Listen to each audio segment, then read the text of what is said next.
recommence. Recommence, même si tu sens la fatigue, même si une erreur te fait mal, même si une trahison te blesse, même si une illusion s'éteint, recommence.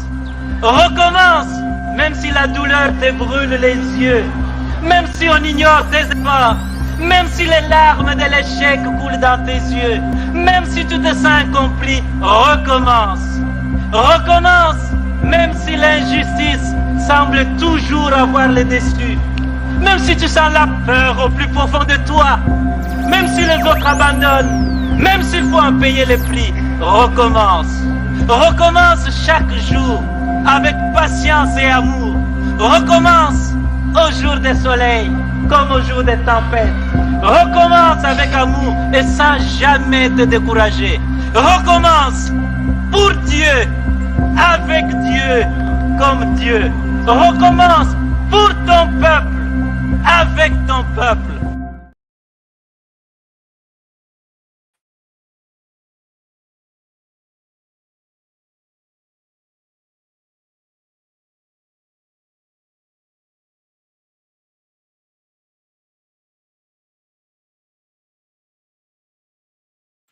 Mesdames, Mesdemoiselles, Messieurs, bonsoir. Aujourd'hui, donc, 7 mai, nous allons vous présenter notre émission de tous les dimanches intitulée Malaki Makongo Show. Malaki Makongo Show est une émission de notre association tricontinentale dénommée Malaki Makongo. Aujourd'hui, nous allons parler avec quelqu'un, un homme multidimensionnel, qu'on appelle Bernard Dendélé, Bernard Leclerc. Bernard Leclerc, il est guadeloupéen. Il va nous donner un peu plus d'informations sur la personne qu'il est et le reste. Nous sommes là pour le découvrir simplement parce qu'il vient de rentrer du Congo. Oh, ce voyage tant attendu a été fait finalement, ça fait longtemps, il va vous le dire lui-même. Et finalement, grâce à l'association Ajupa, grâce à Mama Kimoya Akwala Makutamboku, notre frère Bernard Leclerc Dendélé a pu fouler le sol de la terre natale. Non, je dis terre natale. Le sol du Congo, voilà. On va lui dire bonjour, juste un bonjour. On ne sait pas s'il va le dire.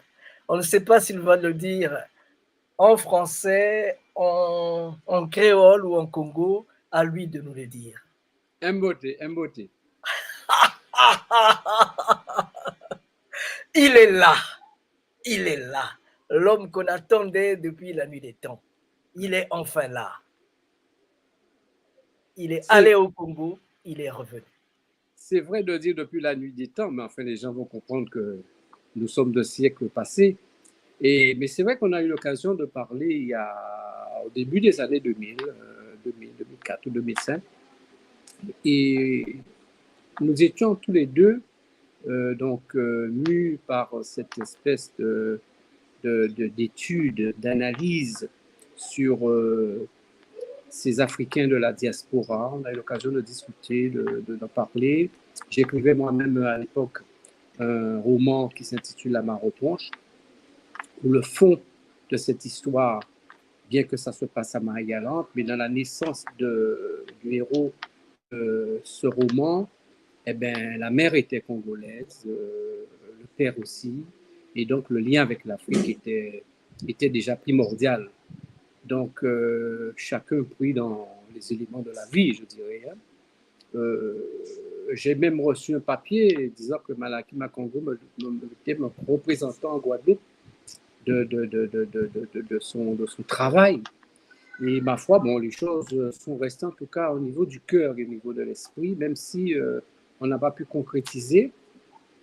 Mais aujourd'hui, c'est avec beaucoup de fraternité, je dirais, que nous nous retrouvons. Et on ne s'est jamais perdu, hein, puisqu'on a toujours plus ou moins échangé quelques mots chaque année, même une fois ou deux fois dans l'année.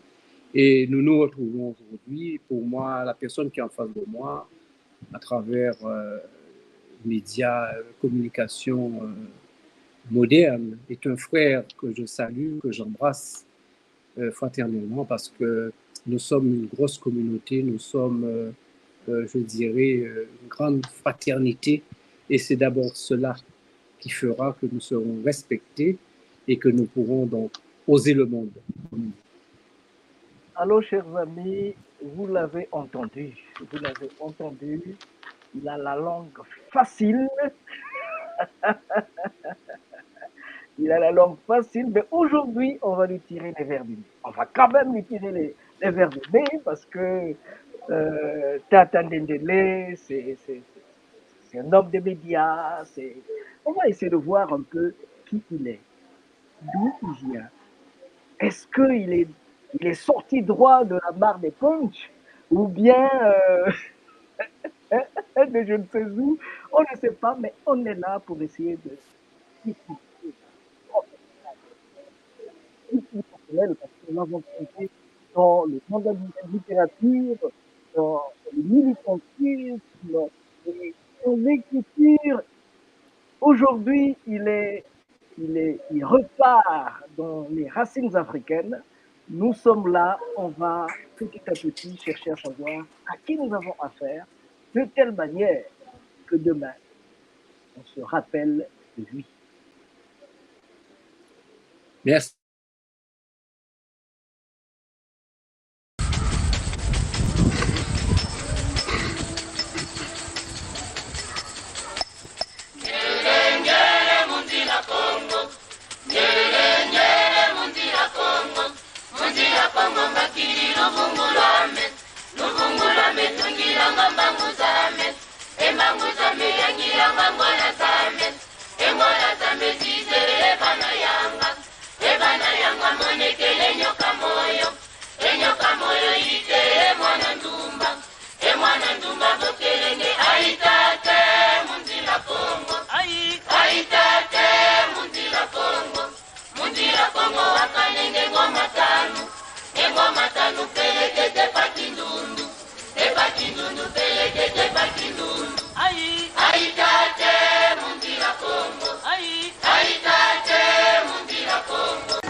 Remercie vivement les Malaki Makongo qui a voulu songer et penser à adresser une invitation à Bundu de Congo de participer à ce forum d'une grande importance historique.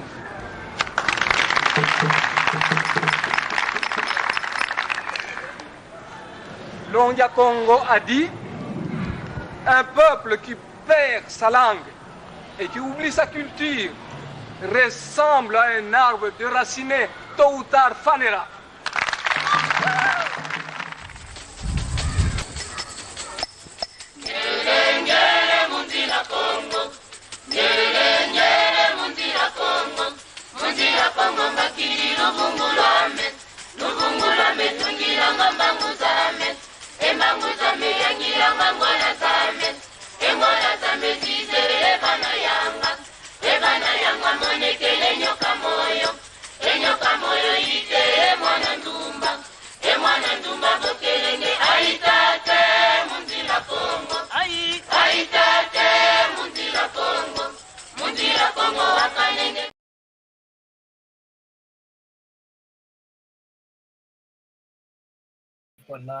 Voilà, mon frère Ndendele. Cette chanson que nous venons d'écouter, elle remonte à 220 avant l'ère des poissons, quand les Congos ont quitté l'Égypte antique et ils ont remonté le Nil jusqu'au Zimbabwe. On l'appelle Zimbabwe, mais les Congos l'appellent Zimba Diambwe, qui veut dire un lieu initiatique fait de pierre, et de Zimbabwe, ils ont traversé le Chikala qui est le Kalahari, qui veut dire le désert, Chikala qui est le désert, jusqu'à Mbanza Congo, la cité de paix, là où, à la tête de 72, le groupe avait 72 prêtres en avant, et quand ils sont arrivés au lieu où tournoyé 9 aigles. Ils ont dit, voilà l'insigne, voilà le signal qu'on attendait. Ce sont les 9 aigles. Et ils ont planté ce qu'on appelle les bases de la cité de la paix. Cité de la paix signifie tout simplement Mbanza Congo. Cité de la paix, ça veut dire Mbanza Congo. Voilà, ça c'est pour, je ne sais pas si j'ai rafraîchi la mémoire. L'introduction. Alors, je te ferai un aveu, et à brûle pour point. En écoutant cette chanson, j'ai l'impression de déjà entendu et déjà vécu. Ah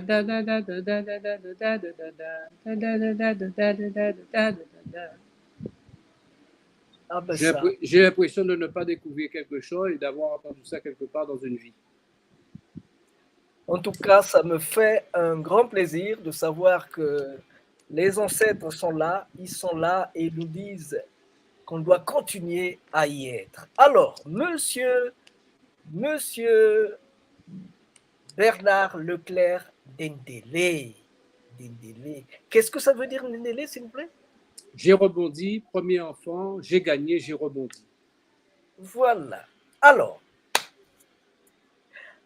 on va un peu descendre dans les méandres de notre cher ami.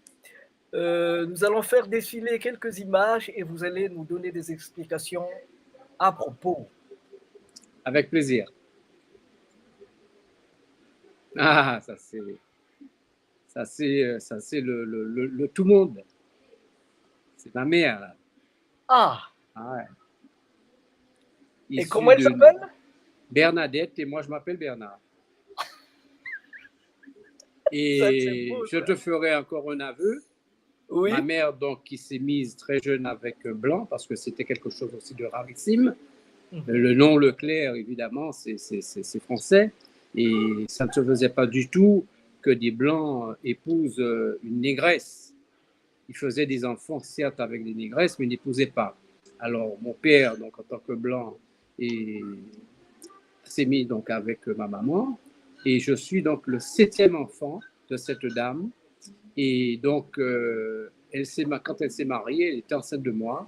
Et donc, en 58, et je suis né en 59. Donc, je suis le premier enfant né Leclerc, n'ayant pas porté dans de lait, alors que tous les autres ont porté dans de lait. Et elle s'appelle Bernadette, et moi, je m'appelle Bernard. Je suis le 7e enfant. Toi qui as fait de la numérologie, toi qui as fait l'Égypte, le chiffre 7, tu sais très bien que c'est le chiffre, je dirais, de l'excellence, au-delà du 666, qui signifie bien des choses que nous n'allons pas définir ici, mais le 7, c'est le chiffre divin par excellence et de la protection divine. Donc, je suis le 7e enfant et je suis celui aujourd'hui qui réconcilie l'Afrique avec la Guadeloupe, avec la famille et qui me suis réapproprié donc, le patronyme Ndendélé de ma mère parce qu'elle est directement issue de Congolais sortis sous contrat de travail en 1890, arrivés à Marie-Galante, à une période post-esclavagiste où il fallait quand même aller retourner chercher des nègres pour faire le travail de couper de la canne et il fallait aller à Loango pour demander à 6 000 Congolais de venir, 12 000 en Martinique et 10 000 en Guadeloupe. Et à Marie-Galante, où est arrivé donc Loazi et Joseph Ndendélé, donc ils se sont donc établis à Marie-Galante, on leur a donné l'open terre où ils ont travaillé la canne et ils ont eu des enfants. Et mon grand-père direct, c'est Louis Ndendélé, donc les parents décédés. Il reste Louis, donc le père de ma mère, qui aura 32 enfants. Je répète, 32 enfants avec 4 femmes différentes sous le même champ. Et ma mère, c'est le dernier bout de boyau, le dernier enfant né de ce Congolais, donc arrivé donc, à Marie-Galante, en ligne directe. Et c'est donc en 59 que ma mère va se marier à M. Leclerc. Et moi, je vais naître en 59. Ah. Et voilà mon père, exactement. Un révolutionnaire en la matière, parce que au-delà, je dirais, de tous ces amis blancs de l'époque, parce qu'il était contremaître d'usine, il a été mis en quarantaine, ce blanc, ce vieux blanc comme on dit, parce qu'il avait osé faire des enfants avec une négresse, mais en plus, il avait osé épouser, donner le nom. Et quand il a eu des enfants avec la négresse, les autres blancs de l'époque lui ont dit, Leclerc, parce qu'on appelait les blancs par leur nom de famille, tu es en train de salir la race, en train de proférer, de faire des enfants avec une négresse qui seront à même demain peut-être de charroyer, c'est-à-dire de transporter des caisses sur les quais et qui seront peut-être des bonariens. Eh bien, la vie, la force maîtresse et divine a prouvé le contraire. Et voilà donc cette femme, cette maîtresse femme, donc ma mère qui a eu 8 enfants, à genoux à l'africaine, qui n'a jamais mis les pieds en Afrique, mais qui a toujours, je dirais, et de manière ésotérique et de manière viscérale, prôné son africanité, mais avec un universalisme, puisqu'elle a épousé un blanc et qui a, ma foi, mon père n'a jamais eu un regard de raciste ou de racisme ou de méchanceté vis-à-vis de nous. C'est quelqu'un qui avait un grand cœur. Ce qui fait que l'homme est l'homme, par essence bon, mais c'est vrai qu'il y a beaucoup de cons, peut-être même trop de cons. Donc il faudrait peut-être le dire avec plus de force pour que l'homme reste l'homme et que l'on sache que l'homme est l'homme et que le sang qui coule dans les veines de chacun, c'est le même sang. Nous avons le même maître qui est Dieu en Christ et que nous devons respecter ce souffle divin que Dieu nous a donné en nous respectant nous-mêmes, en sachant que nous sommes tous des bipèdes vaniteux et que nous devons donc avoir une fraternité universelle entre nous. Le jour où l'humanité comprendra ça, l'homme aura fait un grand pas. Et malheureusement, on en est encore très loin de cette sagesse, de cette quintessence divine. Et je dirais malheur à tous ceux qui n'ont rien compris, parce que c'est vrai qu'ils seront châtiés par Dieu. Dieu n'admettra pas autour de lui ceux qui n'ont pas compris que l'homme était un grand homme avec un grand H. On continue. Ah, ben ça c'est ma photo quand j'étais un petit garçon. J'avais quel âge là? C'était le jour de ma première communion. Voilà, beau petit garçon, voilà, fait avec beaucoup d'amour. J'ai eu beaucoup de chance. J'ai eu un père aimant, affectueux, ma mère pareil. Ce que je souhaite à tout individu, d'avoir une jeunesse, une enfance, une petite enfance plein d'amour. Je dirais que c'est l'homme qui m'a guéri, les relations humaines, parce que l'imbécilité me supporte. Je dirais l'autoritarisme, le manque de tolérance, tout ce qui est inintelligent, inhumain, tout ce qui est de la catégorie de l'animalité pure, je dirais même primaire, primate. Ça me débecte, comme on dit. Et je pense qu'il est temps que certains sortent de la caverne. Certains sont devenus des bipèdes, mais ils sont encore à 4 pattes réellement. Ils n'ont rien compris à la vie.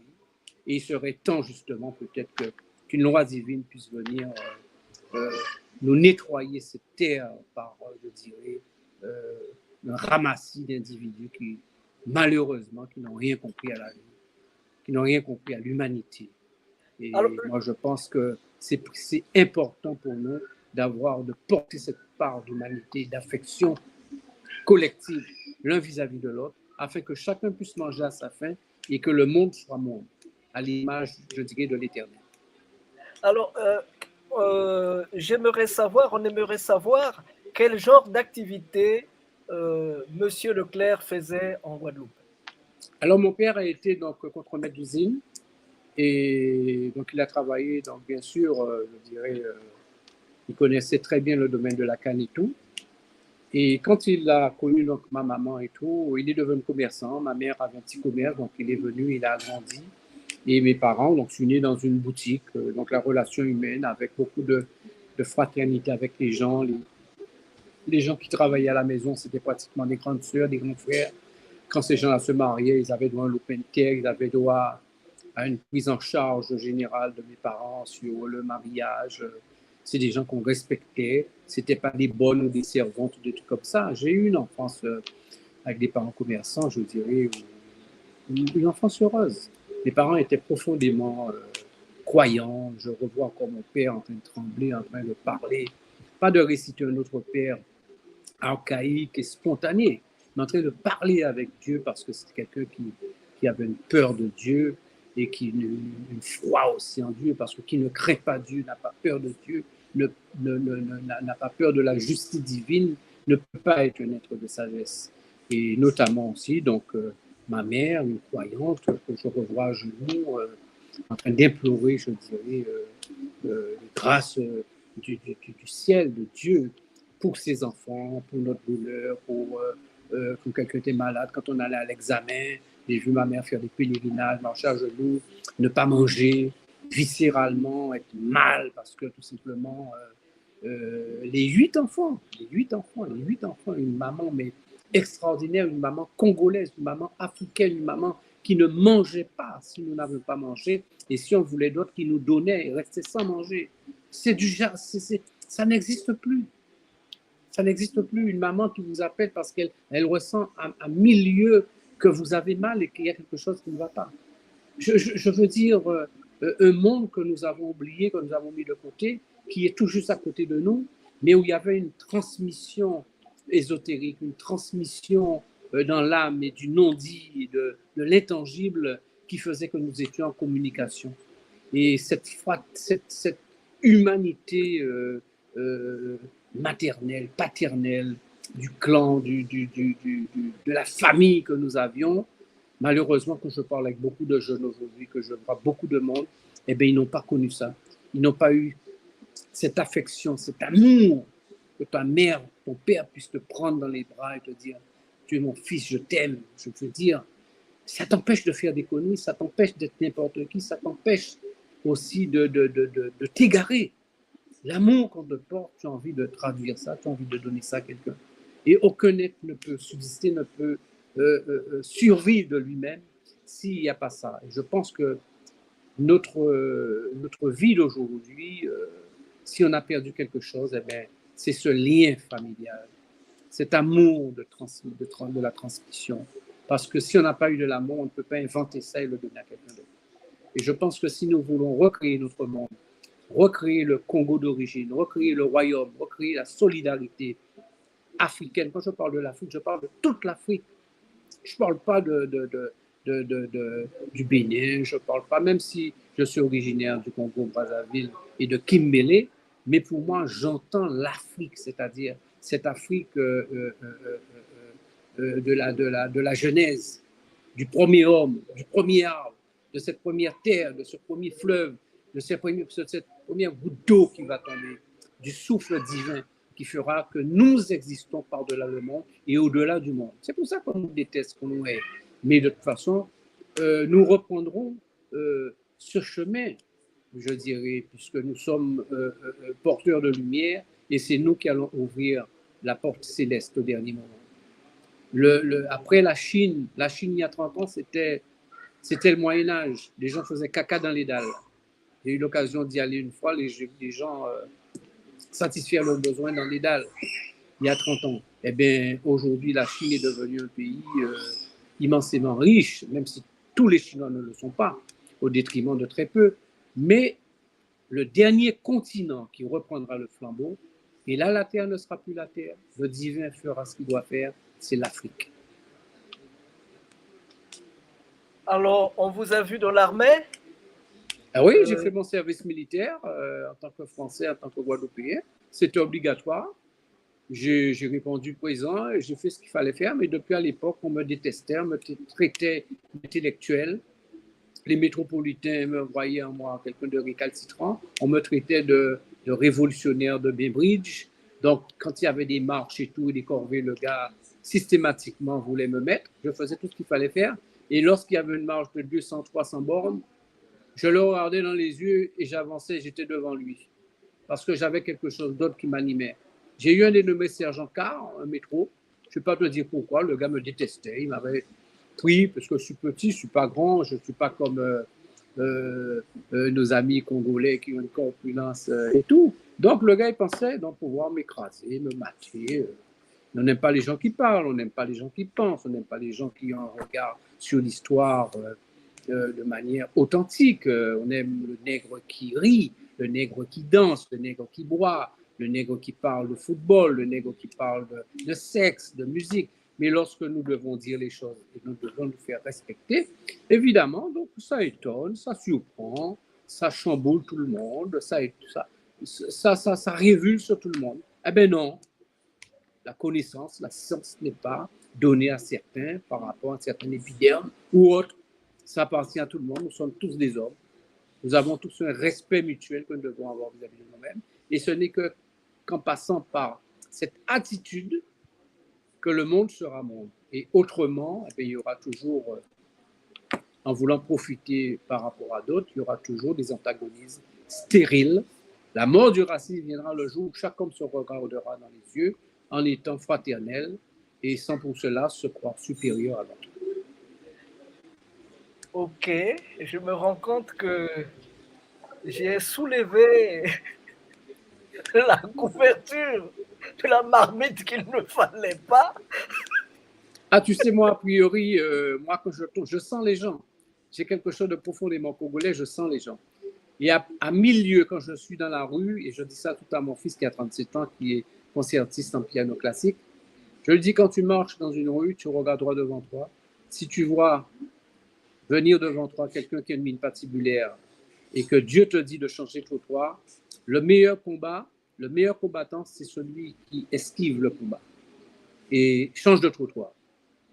Il faut anticiper le danger, il faut anticiper l'horreur, il faut anticiper le diable.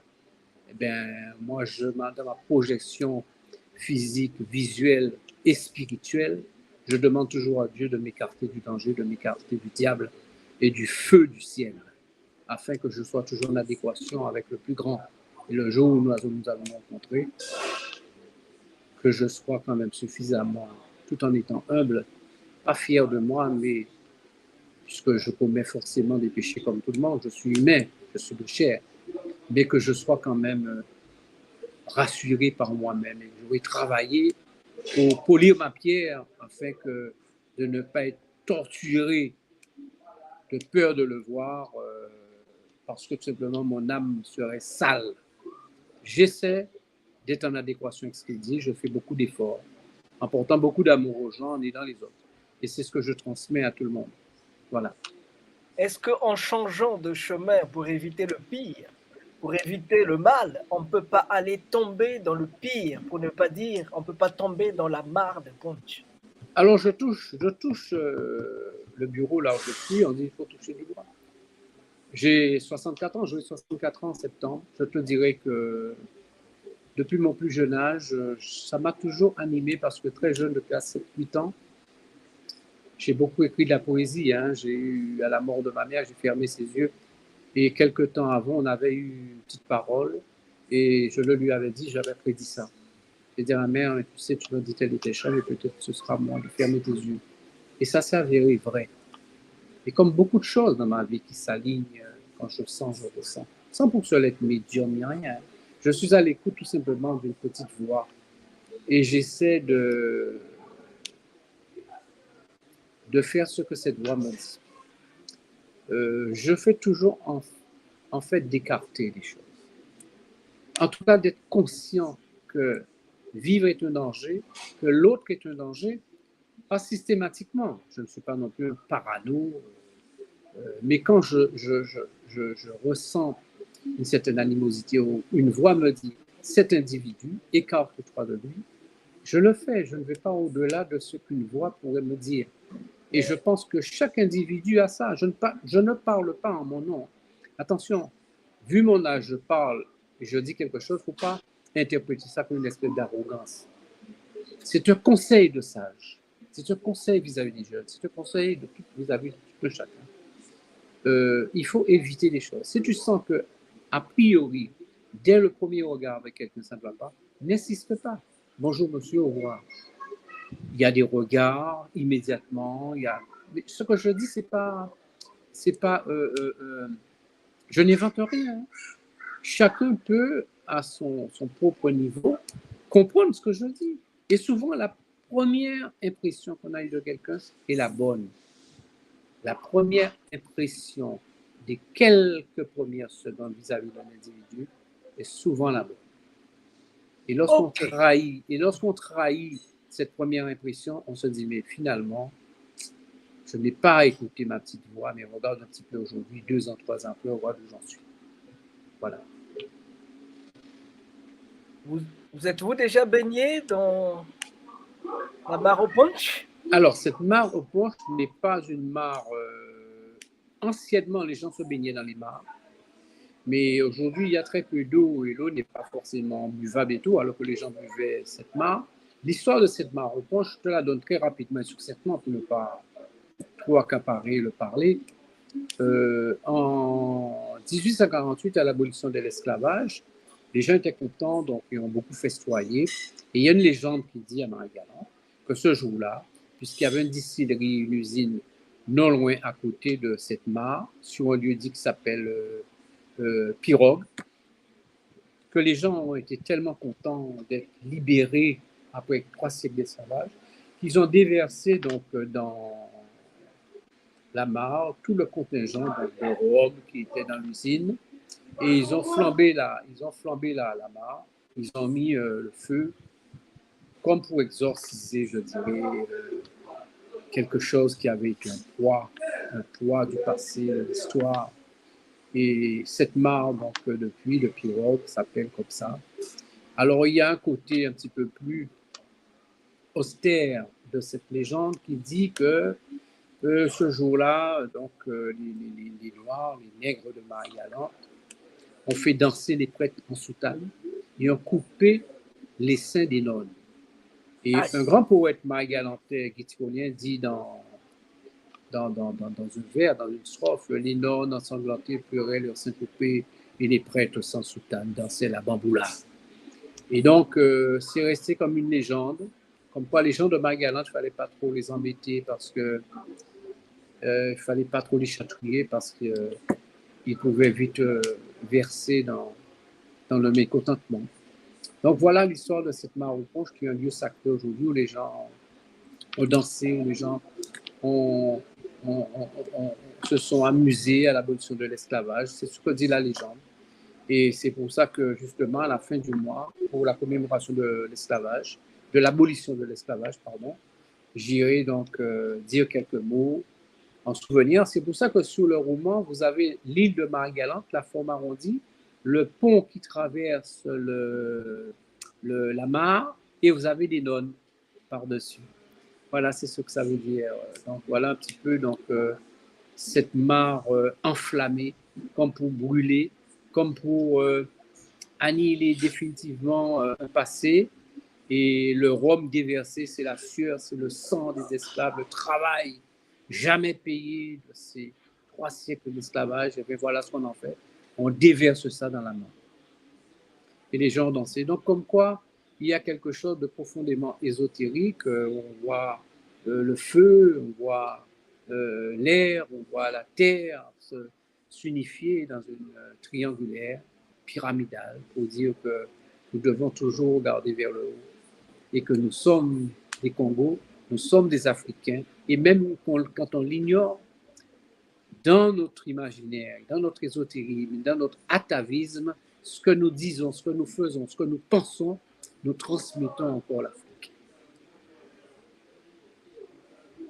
Ah ça. Alors, on va se reposer un moment, le temps de passer à autre chose.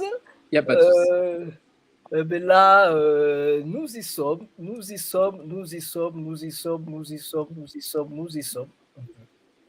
Ouais.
Nous étions là en 2001.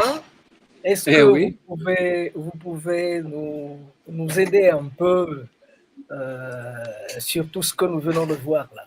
Alors, c'est extrêmement simple. Hein. Ce qui se passe là, c'est que l'Afrique n'a jamais quitté donc, les Antillais qui sont partis pendant l'esclavage sous contrat de travail. Nous avons ici Marie-France Massembo, et par rapport à sa famille, Massembo, et dont les parents ont toujours gardé cette tradition vis-à-vis des ancêtres et vis-à-vis donc, de la mort, et qui chaque année transmet un petit peu donc, cette coutume ancestrale congolaise de faire péter un coup de fusil, et je dirais, il y a tout un cérémonial autour pendant la Toussaint. Donc, j'ai eu l'occasion d'aller aussi. Marie-France est une sœur, est une personne qui a fait le voyage avant moi, qui a toujours réclamé son africanité, sa congolité. Même à un moment où c'était très difficile, où nos propres congénères rejetaient et avaient une animosité vis-à-vis du Congo, parce qu'il faut bien comprendre que l'histoire entre les fils qui ont été esclaves, qui on a attribué des patronymes, et ceux qui sont jusqu'en 1848 avec sur l'esclavage, et entre 1860 et 1890, on est retourné sous les comptoirs pour faire venir ce qu'on appelle l'engagisme, des Congolais sous contrat de travail, parce que dorénavant, il fallait payer les Noirs qui travaillaient sous les champs, ils étaient devenus des salariés, et on a voulu trafiquer de toute façon, faire venir encore des Congos pour les payer moins cher. Donc, tu viendras pendant 4 ans, tu repartiras, on va te payer. Et comme d'habitude, rien n'était respecté. Ces gens-là sont venus dans de mauvaises conditions. On n'a jamais payé le billet de retour. Alors, je pense justement essayer d'acquérir donc, la nationalité congolaise, puisque je suis Congo aussi et que ma mère l'a été. Donc, il n'y aura pas de problème que je puisse l'avoir. Et voir juridiquement ce qu'on peut faire avec ça en réclamant à la France dommage d'intérêt pour ces Congolais qui sont arrivés sous contrat de travail, à qui on n'a jamais respecté le retour et qui ont dû abandonner, laisser la famille lointaine. Alors moi, je suis un vibrant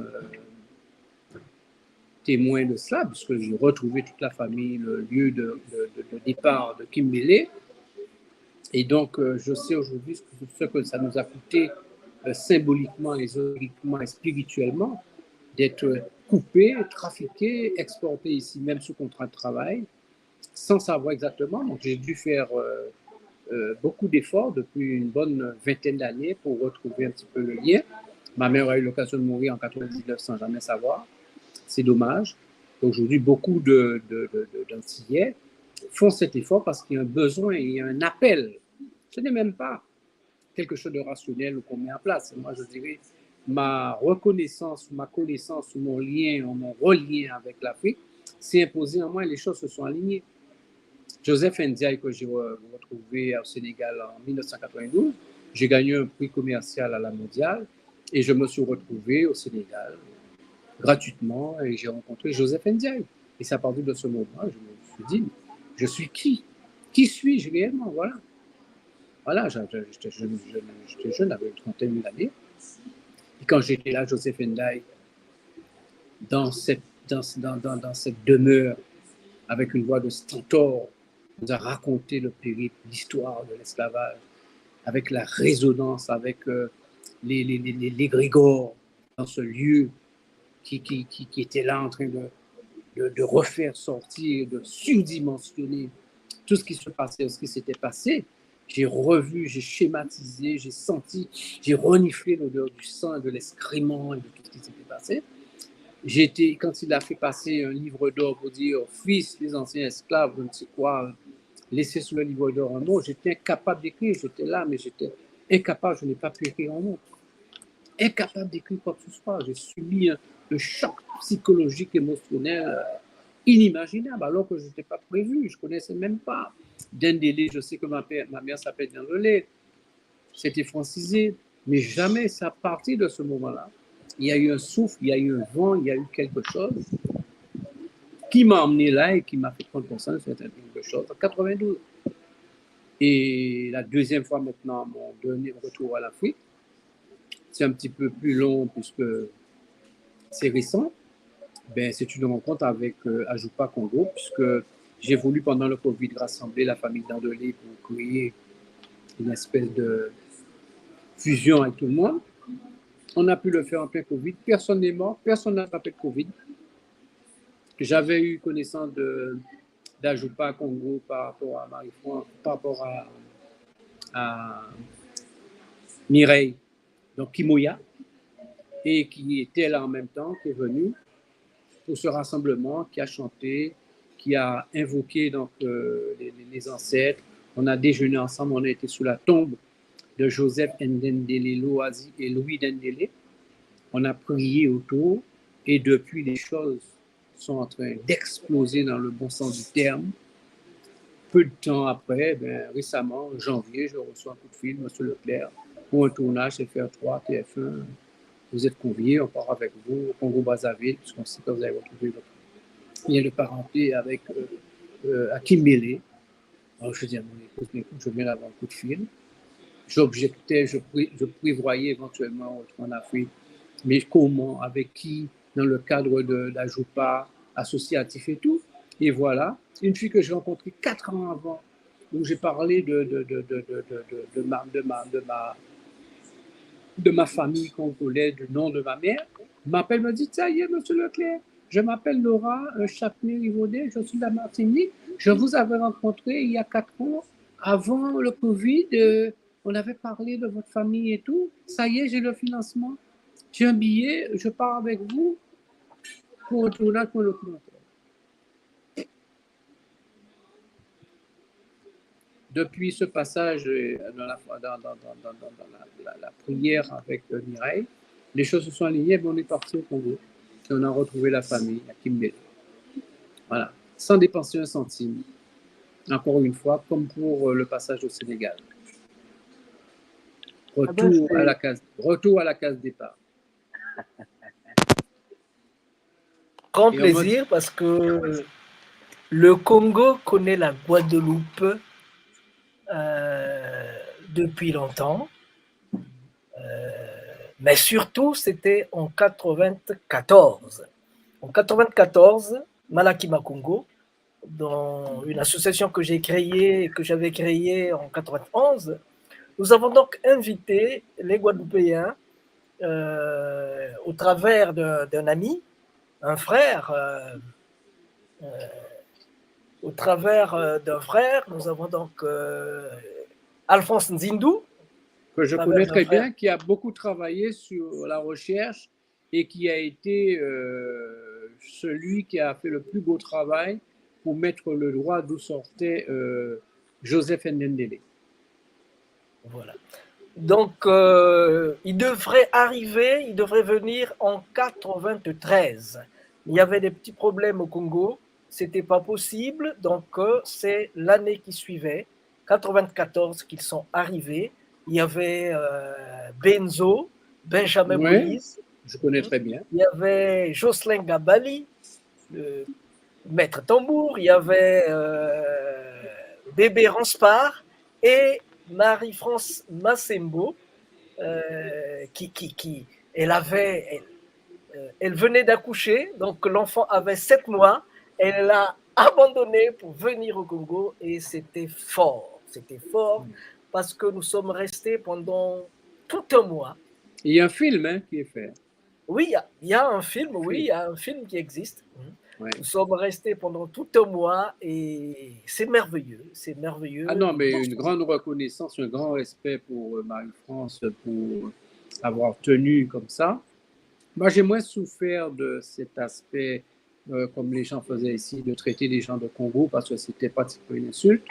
Pourquoi? Parce que bon, j'ai eu un père blanc et que par rapport à mon nom Leclerc, donc je n'ai pas subi cela. Mais je sais que dans les familles antillaises, même parmi les enfants qui étaient noirs, celui qui était plus noir était traité de Congo. Nous avions beaucoup de problèmes avec ça parce qu'on nous a raconté à l'école que les Noirs avaient vendu les Noirs, un tas d'imbécilités qu'on a raconté aux gens. On a pu faire les gens dédaigner, rejeter qu'ils sont, pour qu'il y ait encore plus de schizophrénie dans la tête des gens. Et des familles et des familles et des familles ont été élevés, cultivés, instruits dans cette haine d'eux-mêmes. Et ma foi, Dieu merci, heureusement quand même que grâce à la connaissance aujourd'hui, on a fini par comprendre que c'était un embrigadement, quoi, que c'était un endoctrinement, pardon, et que tout ce qui était dit n'était pas vrai. Quand on a raconté que le nègre n'était jamais rentré dans l'histoire, c'est qu'on lui a volé son histoire. On se l'est approprié en faisant croire qu'il n'était jamais rentré dans l'histoire, alors que c'était le contraire. Le monde est noir, le monde est nègre, et le monde mourra nègre, et renaîtra encore sous la posture et la stature de noir. Parce que c'est l'origine de l'humanité. Qu'on se le dise, qu'on se l'écrive, que ça soit dicté à chacun. Et rejeter le noir, rejeter l'épiderme, rejeter la couleur noire, c'est quelquefois faire offense à Dieu. Parce que si Dieu a une peau, sa peau est forcément une peau noire. Et si le Christ a une peau, il est forcément nègre, fondamental. Il faut dire, je vais ajouter une chose, que quand Marie-France, quand les amis de la Guadeloupe sont venus, Marie-France avait sémé une graine. Ouais. Elle nous avait dit que Congo en Guadeloupe veut dire moins qu'un chat. Oui, Congo, tout à fait. Je n'ose pas dire, je n'ose zéro. pas répéter. Non, mais je suis d'accord. Alors moi, c'est resté dans ma tête. Non, mais la colonisation, attention. Et attention, il faut dire que ça fait encore du mal. On n'en est pas sorti. Notre acuité visuelle et cérébrale sur l'avenir et sur ce qui s'est passé, ce qui se passe. Tout le monde n'a pas cette acuité-là encore. Il y en a qui sont encore, peau noire masque blanc, qui sont encore, qui devraient encore lire Frantz Fanon, parce que sans pour cela sombrer dans le négrisme. Moi, j'aime bien ce que Césaire dit. Le nègre, il t'emmerde. Je ne suis pas contre toi. Je loue Matisse, Braque et Picasso, comme disait notre ami tyrolien. Je suis un homme de l'universel. Je n'ai rien. Je ne veux pas sombrer dans le négrisme. J'aime tous les hommes sont des hommes. Mais respecte-moi. Aujourd'hui, ce que je demande, c'est du respect. Je ne demande pas qu'on me porte à manger, qu'on puisse m'aimer plus que l'autre non plus. Mais mon Dieu, s'il y a quelqu'un qui doit baisser la tête et demander pardon, je ne pense pas que ce sera l'Africain qui va devoir se mettre à genoux et demander pardon pour avoir profité de quiconque, d'aucun peuple, d'aucun pays, d'aucune nationalité, d'aucun chat, d'aucune poule, d'aucun lion, d'aucun léopard. Nous avons toujours œuvré pour nous-mêmes et entre nous-mêmes. Et donc, par rapport à ça, nous avons une conscience tranquille, une conscience propre. Et nous n'allons pas sombrer dans le négrisme encore une fois. On demande tout simplement le respect. Et nous sommes là pour aimer tout le monde. Les gens qui nous aiment, nous les aimons aussi en même titre qu'un frère normal. Nous sommes tous des frères. Mais je n'admettrai pas aujourd'hui que quelqu'un puisse venir raconter, dire n'importe quoi, raconter n'importe quelle baliverne, n'importe quelle sornette, n'importe quelle idiotie face à l'humanité aujourd'hui. Nous devons être présents et debout afin qu'on respecte nos enfants et qui nous sommes. Parce que nous sommes aussi l'humanité. Alors, je voulais juste ajouter un peu de sel dans ce que je viens d'entendre, parce que les mots de Marie-France Massembo ont fait déchaîner en moi un torrent, tout un océan, toute une force qui m'a poussé à traverser l'Atlantique pendant 15 fois. Je comprends ça. Hein? Aller-retour, ça fait quand même 30 voyages. C'est pas vrai. En Atlantique. Dont un voyage en Guadeloupe et 10 en Haïti, sans compter l'Équateur, le Venezuela 2 fois, Cuba, et plein ben, je dis alors que Dieu te bénisse pour ce travail, mon frère. Que Dieu tout te cela bénisse. parce que je n'arrivais pas à comprendre que voilà ce que c'est que Mbanza Congo, la capitale du royaume Congo en 1510. 1510. Au 16e siècle. Regardez ce que c'est. Ouais. Il y avait plein d'intellectuels. Il y avait plein de choses à Mbanza Congo. Hein? Et ça, c'est le premier ambassadeur noir au Vatican. Celui-là. Oui, je connais. En 1500... Kim Pavita. Lui c'est... C'est pas Kim Pavita. Kim Pavita, c'est la fille qui a été de 18 ans, qui a été brûlée vive parce que elle revendiquait son africanité. Okay, et donc, je me dis, mais comment se fait-il? C'est là où j'ai un grand problème avec les intellectuels. Parce que si les gens de la terre ne connaissent pas, d'accord, mais les intellectuels, quand même, ça c'est une Kulumbimbi. Ça c'est la cathédrale de Mbanza Congo. Hein? Ça a été construit en 1491, je pense. Ouais. Au Moyen-Âge. Ouais. Nous sommes là. Ça c'est Mbanza Congo. Et on vient me faire comprendre que Congo en Guadeloupe veut dire rien. Je me dis, mais y a-t-il des intellectuels là-bas? Mais pire, jusqu'à aujourd'hui, mon frère, jusqu'à aujourd'hui, écoute, il faut comprendre que la colonisation commence par, en dehors d'un fait matériel, commence dans l'esprit, dans la tête. Il faut te détruire cérébralement. Donc l'esclavage, qu'est-ce que ça a fait? Si tu te dis que tu étais des sous-hommes et que la Bible représente Lucifer en tant que noir, et que tu es noir, tu es le fils de Lucifer, le fils de Cham, et que tu as été chassé, et que voilà, que tu es moins que rien. On a transformé, on a falsifié la Bible et tout le reste, l'Égypte, l'histoire, pour te faire croire que tu t'es moins que rien. On a dilapidé, on dilapide encore l'Afrique, on prend toute la substance, on s'approprie l'histoire de l'Afrique, toute sa créativité et tout, on falsifie tout ce qu'on peut pour te faire comprendre que tu n'es rien.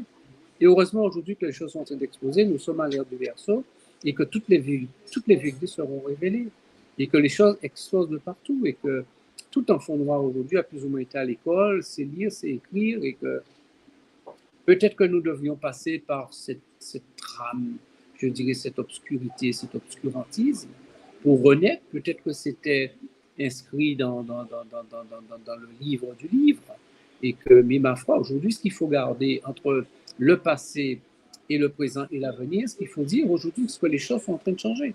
Donc, il ne faut pas s'apitoyer sur l'histoire, il ne faut pas s'apitoyer sur le passé, ne pas en faire un passif, que ceux qui ont fauté gardent sur leur tête le poids de ce passif. Mais nous, ça nous emmène une bénédiction pour nous et pour nos enfants, et l'avenir nous appartient. L'avenir, c'est nous, c'est l'Afrique. Bientôt, pour boire un verre d'eau, on sera obligé de demander un verre d'eau à l'Afrique. Écoute bien ce que ton frère te dit. On n'y sera peut-être pas, mais l'Afrique est l'avenir du monde. Et tout ce dont le monde a besoin, le monde sera obligé de venir le chercher en Afrique. Le jour où les Africains comprendront qu'il n'y a pas plusieurs Afriques, mais il y a une Afrique, il faut que créer les États-Unis africains, que tout ce peuple, ce même peuple puisse se mettre ensemble et créer un fonctionnement ensemble, rien ne sera plus fort que l'Afrique. Parce que tout est en Afrique. Et l'Afrique est le pays béni. Tous les noms ont été changés dans la Bible, mais le jardin d'Éden, le royaume Congo, le grand royaume avec K.O. accent circonflexe, l'origine du monde se trouve là. Aujourd'hui, on le sait, d'autres qui sont des érudits en la matière, du point de vue historique et du point de vue théologique, pourront l'expliquer. Mais tu sais, il y a une chose, comme je dis, je te parlais d'une petite voix que chacun nous avons. Ça s'appelle peut-être l'Esprit Saint. Certaines personnes, peut-être comme toi, comme moi, comme d'autres, nous n'avons pas besoin de démonstration pour croire, pour comprendre et pour voir les choses. Moi, je n'ai plus besoin de démonstration pour dire qui on est et pour comprendre ce qui va se faire. Le monde occidental est en train de chuter. Les valeurs de l'Occident sont en train de chuter. On a ouvert une porte, on ne devait pas ouvrir cette porte. Et aujourd'hui, la renaissance universelle du monde, c'est-à-dire dans l'éthique, dans la valeur, dans la tradition, dans le respect de Dieu, passera par cette renaissance africaine. Nous avons aujourd'hui une mission, celle d'unir notre peuple, faire comprendre à notre peuple qui on est aujourd'hui, et ce peuple-là ira au-delà de la race, de la peau, c'est-à-dire être Congo aujourd'hui, ce n'est même plus une question de peau, c'est une question spirituelle. La porte est ouverte à tous les Indiens, à tous les Blancs, à tous les jaunes qui ont un esprit Congo aujourd'hui, qui ont compris que l'unité du monde est là, que la prochaine avancée du monde, du point de vue spirituel, le vortex du monde, pour sauver le monde, passe par l'Afrique. Donc que les Africains s'approprient cette vision du monde pour les aider aussi à prendre conscience, parce que tout simplement, le chemin, la vérité, la vie passe par là, par l'Afrique. Il faut le comprendre et il faut en être persuadé. Nous ne serons peut-être pas là, mais dans un demi-siècle, dans un siècle, eh bien, les fourmis nous porteront peut-être des nouvelles, mais on verra que l'Afrique universelle, l'Afrique comme genèse, l'Afrique comme tremplin, l'Afrique comme, je dirais, comme vortex du monde, comme, je dirais, le prisme, comme le tremplin de la sagesse ancestrale de l'homme, du premier homme, qui reviendra, passera par la résurrection de l'Afrique. En tout cas, ça me va droit au cœur. Je dirais que ça me calme un peu parce que c'est pas la peine d'être. Ça m'a coûté, depuis que les Massembo sont venus en 94, ça m'a coûté 26 ans de recherche. Je sais. 15 traversées atlantiques. Et c'est pas fini. Sans oublier, parce que tout le temps, quand j'allais en Guadeloupe, en Haïti, Venezuela ou je ne sais où, et que je rencontrais des difficultés, je partais, par exemple, à Ouida, au Bénin, ou au Ghana, ou je ne sais où, pour aller vérifier, à Gorée, au Sénégal, pour aller vérifier sur le terrain si vraiment le roi du Bénin, comme c'était une grande plateforme de marchandage d'esclaves, si c'était vraiment ses neveux, ses filles, ses cousins qui le vendaient, ou bien il y a des choses qu'on faisait ailleurs qu'on ne peut pas expliquer, qu'on ne veut pas expliquer maintenant parce que ça va nous prendre beaucoup plus de temps. Donc c'est pour dire que quand je me suis retrouvé là, quand je me suis retrouvé à la citadelle La Ferrière, ici, le plus grand fort africain dans les Caraïbes, Haïti. quand je me suis retrouvé en Haïti, au-dessus de ce fort, je me suis dit, mais pourquoi on ne ferait pas de cet espace-là le fer de lance de l'Afrique, le fer de lance du développement de l'Afrique? Parce que tous les intellectuels, ils doivent aller là-bas. Quand tu arrives là-bas, tu te dis, mais qu'est-ce que je suis en train de faire? Voilà ce qu'on a fait il y a 200 ans. Mais qu'est-ce que je suis en train de faire? Pour que les gens essaient un peu d'ouvrir les yeux, parce que nous les avons fermés. Tu sais, tu parles de Haïti et anciennement Hispaniola, qui était le tremplin de réussite des Occidentaux pendant l'esclavage. Haïti a des sous-sols remplis de bauxite. Haïti a de l'or, Haïti a du pétrole et Haïti est immensément riche par rapport à comme l'Afrique, comme toute l'Afrique. Et pourquoi Haïti est dans cette situation? Bon, je ne vais pas faire un tour sur Haïti. Je veux dire, tout le monde a compris ce que je veux dire. L'insolence haïtienne fait qu'on a vaincu le grand Napoléon et les Africains doivent payer ça et ont fini de payer encore une dette financière à la France récemment. Donc, tout ce qui se passe aujourd'hui, récemment encore, le dernier président qui est assassiné par une horde de fous sortant je ne sais où, l'Afrique, Haïti est en train de traverser une phase obligatoire dans sa renaissance, tout comme un petit peu l'Afrique. Mais encore une fois, je te dis, mon frère, ça ne va pas perdurer infiniment. Les Haïtiens érudits le savent, que et j'en ai discuté avec pas mal, que ce passage obligé va bientôt se terminer. Haïti aussi va se relever et reprendra son flambeau. Là, l'actualité aujourd'hui, là, depuis 2-3 jours, une semaine, est horrible. Hein? J'ai vu des images. Si j'ai un appel à profiter de ton antenne, c'est pour dire aux frères haïtiens, un petit peu comme dit le poète, comme Césaire, il faut qu'on arrête d'être le jouet de la musique et de la danse des autres. Regardons-nous dans les yeux, nous sommes un seul et même peuple. Et tout ce qu'on veut, c'est le chaos de nous-mêmes. Parce qu'on sait que le jour où nous serons ensemble, nous remettrons l'affection, l'amour, la concorde et l'entente entre nous. Rien ne sera plus fort que nous. Donc, au-delà de cette agressivité auto-tournée contre nous-mêmes et contre nos frères, le temps de la grande réconciliation est venu. Le temps de la compréhension est venu. Le temps de l'intelligence. La Troisième Guerre mondiale qui a déjà commencé est la guerre des intelligences. Ne faites pas ce qu'on souhaite que vous ayez à faire forcément. Faites ce que vous devez faire dans l'entente entre vous-même. Tout le monde ne sera pas président, tout le monde ne sera pas premier ministre. Chacun à son poste, à sa place, aura sa pierre à polir. Et que si Haïti doit avancer, c'est tout simplement parce qu'il y aura une entente, il y aura un esprit collectif qui fera, qu'il y aura une détermination, une envie d'avancer dans le respect, dans la tolérance mutuelle. Et on sera respecté. Je dis nous parce que Haïti, c'est nous. Je suis aussi haïtien. Partout où il y a un nègre, il y a un noir qui souffre, qui respire, mon sang y est. Donc, cette part de nègre, de négroïde qui est en moi, eh bien, fait que je suis présent avec eux partout, même sans y être.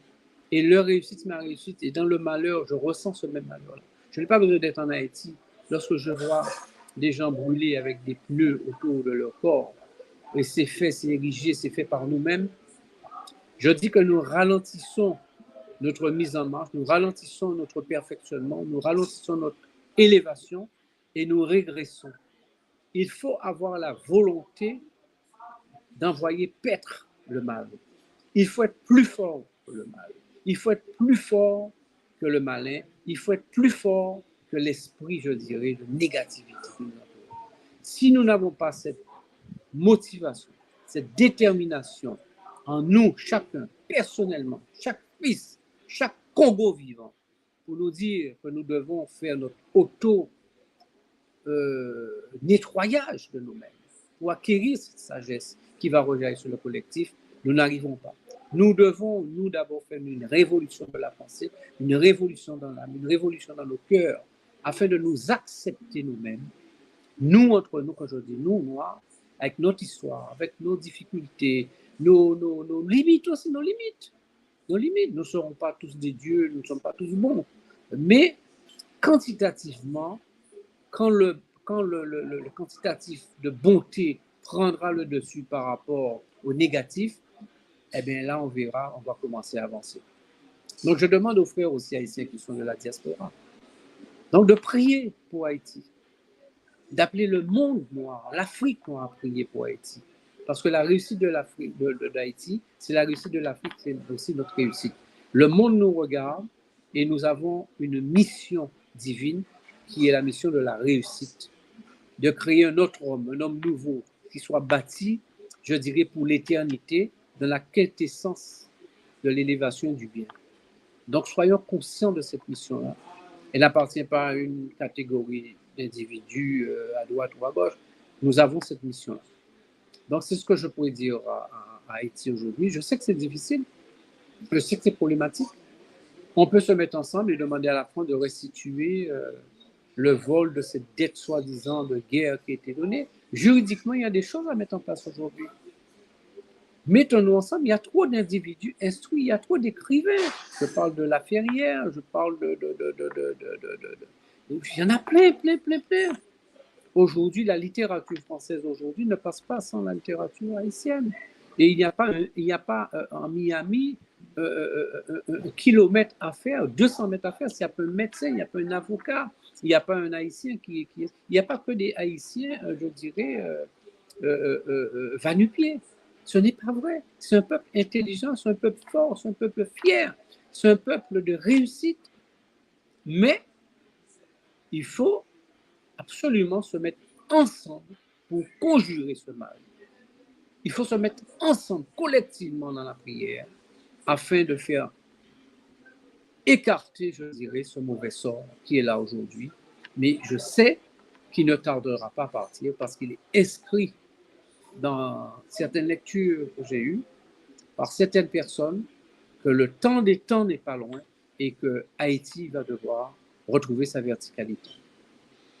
Waouh! Haïti doit devoir retrouver sa verticalité. C'est ce que ce monsieur-là est en train de me dire à Port-au-Prince. Nous sommes là en 2014. Ce monsieur-ci, c'est Ati Max Beauvois, l'un des plus grands maîtres le pape du vaudou haïtien, si on peut dire, des années écoulées. Alors, il est en train de me dire, en parlant de Congo, il est en train de me dire que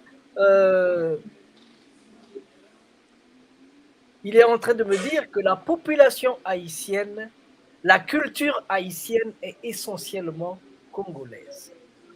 Il ajoute que en 2005, après mon premier voyage, j'avais écrit mon deuxième voyage en Haïti, j'avais écrit un livre intitulé Le vaudou haïtien vu avec les yeux d'un Congo d'Afrique. Là-dedans, j'avais dit que, suivant les archives de Haïti, 75% de la population haïtienne est originaire des terres Congo, suivant les archives nationales de Haïti. Et là, il est en train de me dire, mon frère, ceux qui ont écrit ça, ils sont dans leur tour d'ivoire. C'est des intellectuels qui sont dans leur tour d'ivoire. Moi, je suis aussi intellectuel parce que c'est un grand chimiste. Il a travaillé à Harvard, dans les grandes universités du monde.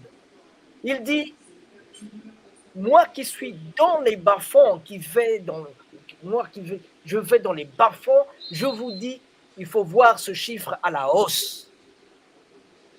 Donc, je me suis dit, 75%, je pensais que c'était trop. Lui me dit, il faut voir ce chiffre-là à la hausse. Et il ne s'arrête pas là. Il dit, le modèle de guerre d'indépendance de Haïti, c'est un modèle Congo.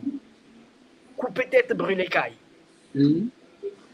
Alors là, j'ai compris pourquoi est-ce que les Congos de Haïti et les Congos du Congo sont-ils logés à la même enseigne? Bon, c'est un autre débat. Oui, il n'est pas d'aujourd'hui. Ah oui, on pourrait aller très loin dans tout ça. Hein. Il n'est pas d'aujourd'hui. Juste un peu de musique. Après, on va vous ramener quelque part à Kindélé. Là, tu me touches vraiment. Parce que là, tous les jours, je n'arrive plus à dormir depuis que j'étais là. Et je n'arrête pas de penser à Kindélé. Et là, je suis nostalgique. Alors là, il faut donc de la musique spirituelle. La spiritualité cause. J'ai eu le chef du village récemment.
Tata Lupasa, Tata Lek, Tata Jobagana, Tata Pat na kinkala ya Pat, Kipulu Bika Pele.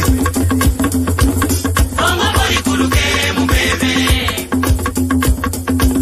Kongo bori kuluke mubebe. Kongo la beta bori kuluka mubebe. Kongo bori kuluke mubebe. Esa bile no pale bueno mulusango no. Kongo bori kuluke mubebe. Kongo la beta bori kuluka mubebe. Kongo bori kuluke mubebe.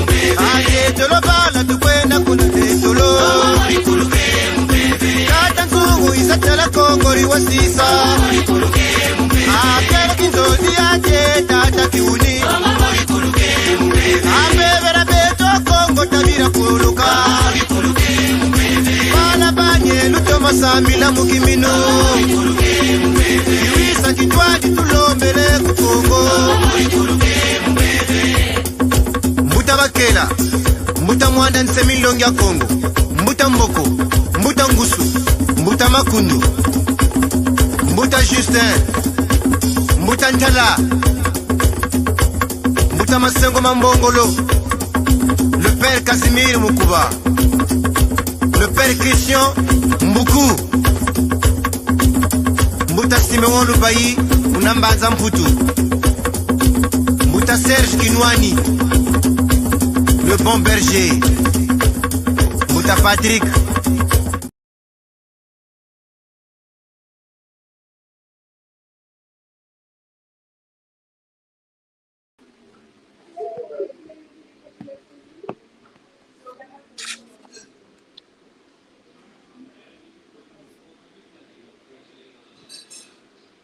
Ils viennent de prendre la balle au banc.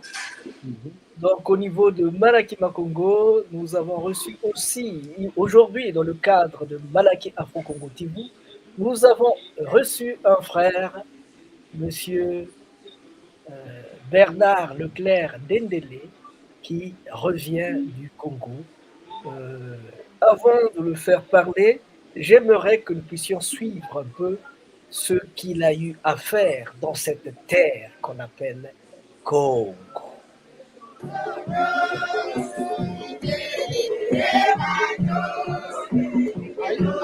Allez les embrasser, allez chanter avec eux. Allez chanter avec eux.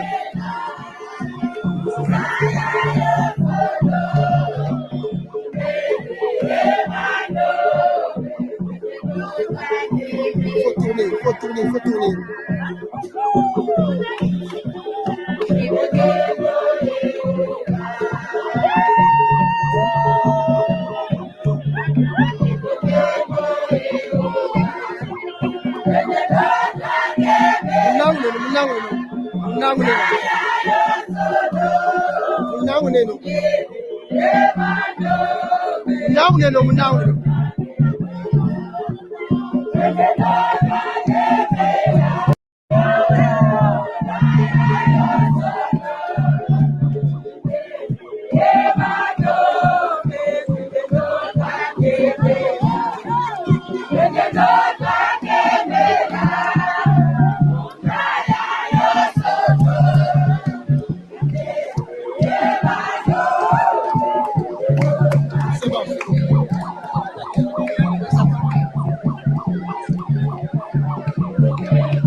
Alors, quelles sont vos impressions, mon frère?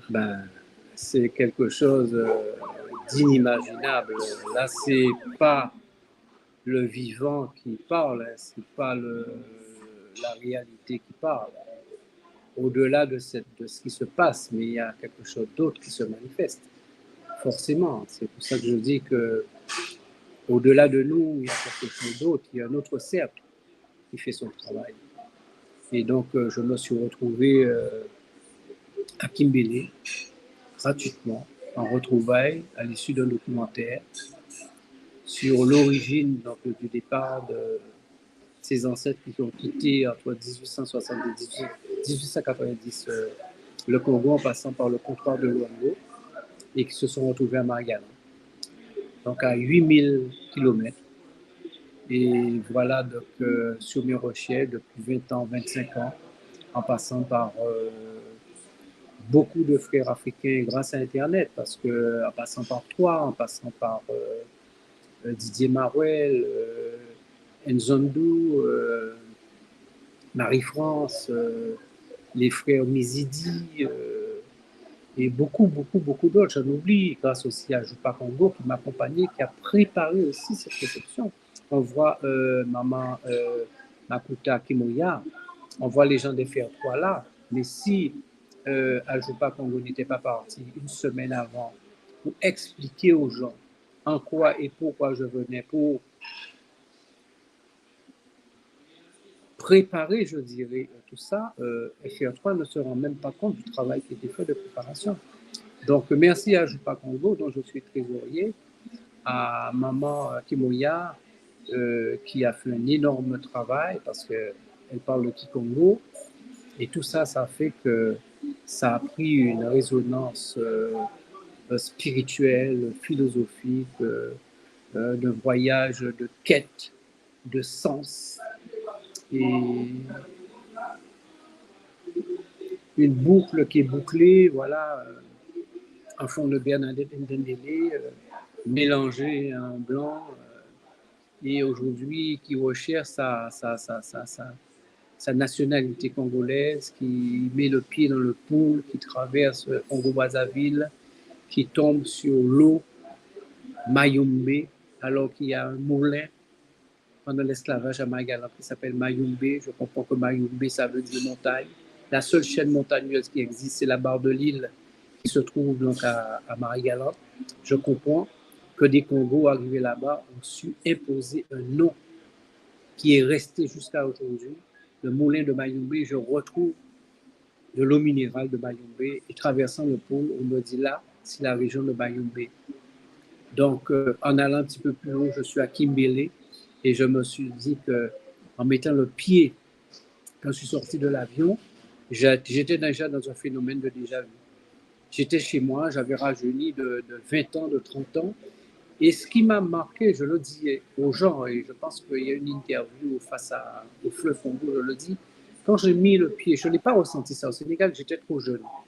Mais quand je suis retourné et j'ai mis le pied sortant de l'avion à Maya, aéroport, j'ai posé le pied par terre, j'ai senti la puissance et le poids du continent africain. Je me suis senti en sécurité, je me suis senti sur du solide.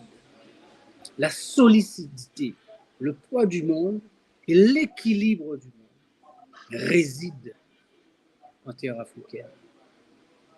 Et c'est où j'ai pu, en revenant sur mon petit territoire, sur mon île, la Guadeloupe, quand j'ai mis le pied, j'ai senti l'instabilité géographique des sols. Alors ça, les gens peuvent dire, bon, ils racontent n'importe quoi. C'est comme happer de sa main, fermer le poing comme ça et ressentir le poids de l'air.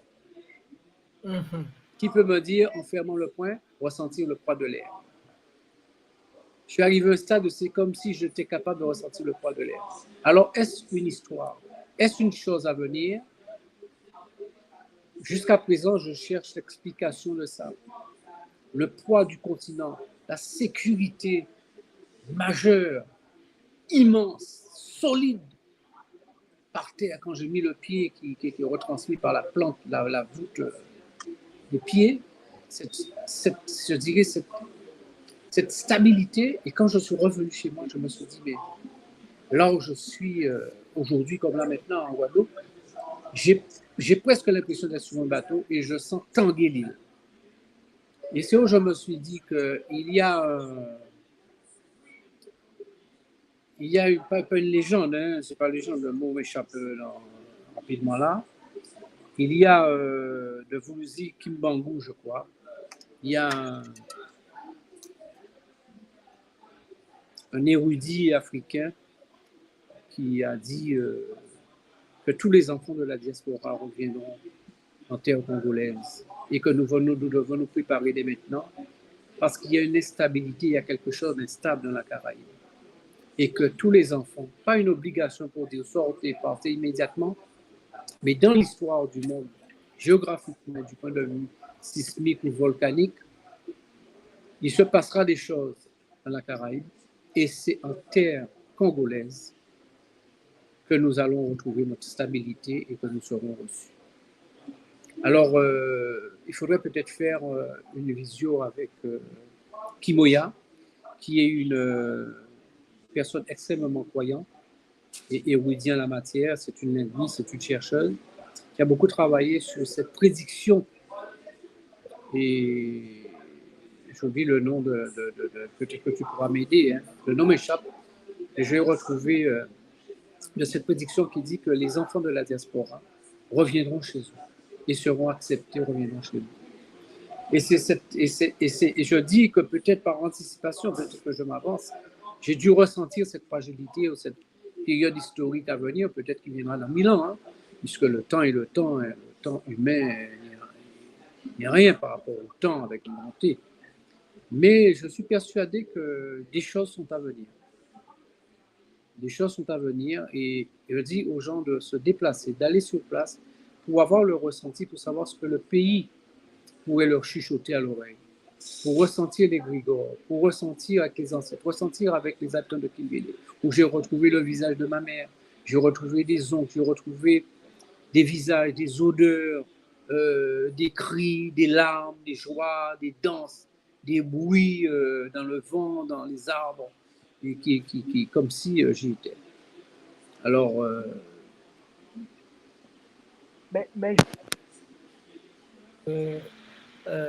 Benjamin Moïse Benzo est en train d'écouter. Jocelyn Gabali, je pense, et Bébé Ranspar ou Mama Massembo sont en train de t'écouter. Ce que, mon frère, ce que tu as senti, c'est ce que nous avons senti en 94. En 94.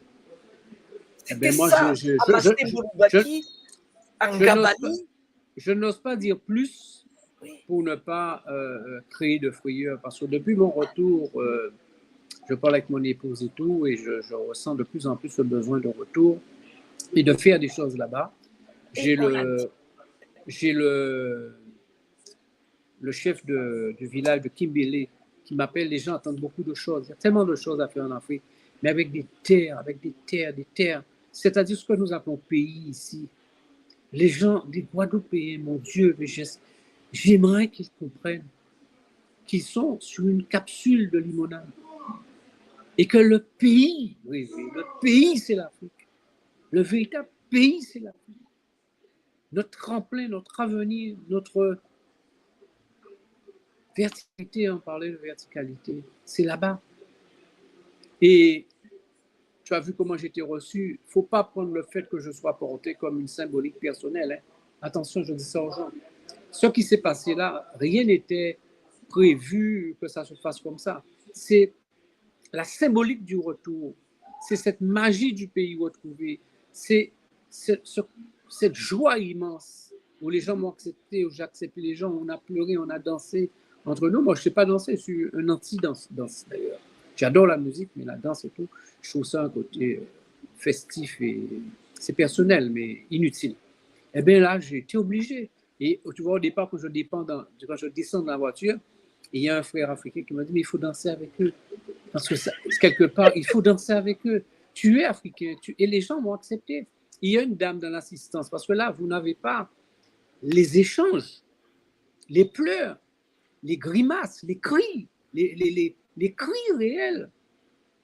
Il y a une dame qui disait qu'il fallait faire un test ADN pour voir qui est vraiment parent avec toi. Et il y a une autre qui s'est mise à crier, à pleurer, dit non, parce que si tu fais ça, tu vas créer des problèmes dans le village. Ça voudra dire qu'il n'est plus mon frère et il sera ton frère.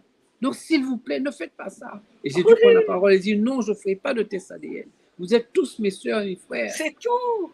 Non, mais je veux te dire, il y a aussi ce que l'esprit efface, parce que je ne peux pas tout raconter, tout dire. Je suis même incapable d'écrire sur ça. C'est encore trop vivace. C'est comme une plaie ouverte où tu ouvres et c'est encore une plaie ouverte où le sang est encore en train de gicler. Et ça a besoin de s'atténuer. Et comme je suis quelqu'un de profondément mystique et spirituel et que je mets tout sur une explication divine, je n'ai pas fini donc d'explorer, je dirais, toute la quintessence de la compréhension de tout ça. J'aurais peut-être besoin encore, mais je travaille déjà sur un retour. Et je peux te dire aujourd'hui, avec Ajupa Congo, avec et mon frère Nzendo, avec tous les frères africains, je ne fais aucune différence. C'est l'unité, united of Africa, all African is this earth. Unification of all African. I am an African, you're an African, we are all African. And we have to have respect for African people. OK? C'est ça le principal. Si nous n'avons pas ça, c'est ce qui est primordial. Donc, je les accepte tous avec leurs limites. Toi, tu dois m'accepter avec mes limites. Je ne suis pas un être parfait. Et tu ne l'es pas non plus, mais je ne dois pas pour autant te sabrer à cause de ça. Tu as tes limites. Mais si je t'aime et je te reconnais, je dois accepter tes limites. Je ne peux pas vouloir... Le Christ même, lui-même, est venu et regarde son histoire. Tu penses que je vais faire l'unanimité? Tu vas faire l'unanimité, toi? Nous n'aurons jamais l'unanimité. Mais essayons, autant que faire se peut, de ne pas nous diviser et d'être ensemble. Et accordons-nous le pardon de chacun. Celui-là dit ci, celui-là dit ça, celui-là m'a fait ci, celui-là fait ça. C'est pas grave, nous allons nous retrouver, nous nous aimons, nous sommes des frères, monsieur. C'est ça qui est fondamental. C'est ça le principal. Lorsque nous aurons compris ça, les Blancs entre eux se partagent leurs femmes, ils se fâchent jamais, ils se battent jamais. Tu n'as jamais entendu que l'un a donné le coup de machette à l'autre. Et nous, pour un regard, nous voulons nous tuer, pour un morceau de pain, pour un verre de vin. Non, il faut que nous soyons beaucoup plus cool. On peut écouter le fleuve maintenant? Ah oui, moi je veux bien parce que là, ça c'est touchant. Le fleuve vibrer. Écoute les paroles, c'est touchant parce que là, ce n'est pas moi qui parlais. Nous sommes maintenant ici au Fleuve Congo avec mon ami, n'est-ce pas? Et nous avons le Congo coupé en deux avec le Congo Kinshasa en face. Et ici, nous sommes à Brazzaville, notre pays qui à l'origine constituait le royaume et aujourd'hui est coupé en deux depuis la séparation occidentale qui était réalisée. Et voici donc le fameux fleuve où on pourrait faire de l'hydroélectricité, où on pourrait récupérer de l'eau, donner de l'eau à tout le monde. Quand il n'y aura plus d'eau dans le monde, on viendra dans le fleuve Congo récupérer de l'eau pour pouvoir emmener en bouteille dans le monde entier. Donc voilà, l'Afrique de demain, d'aujourd'hui, d'hier, d'aujourd'hui et aussi de demain. Voilà.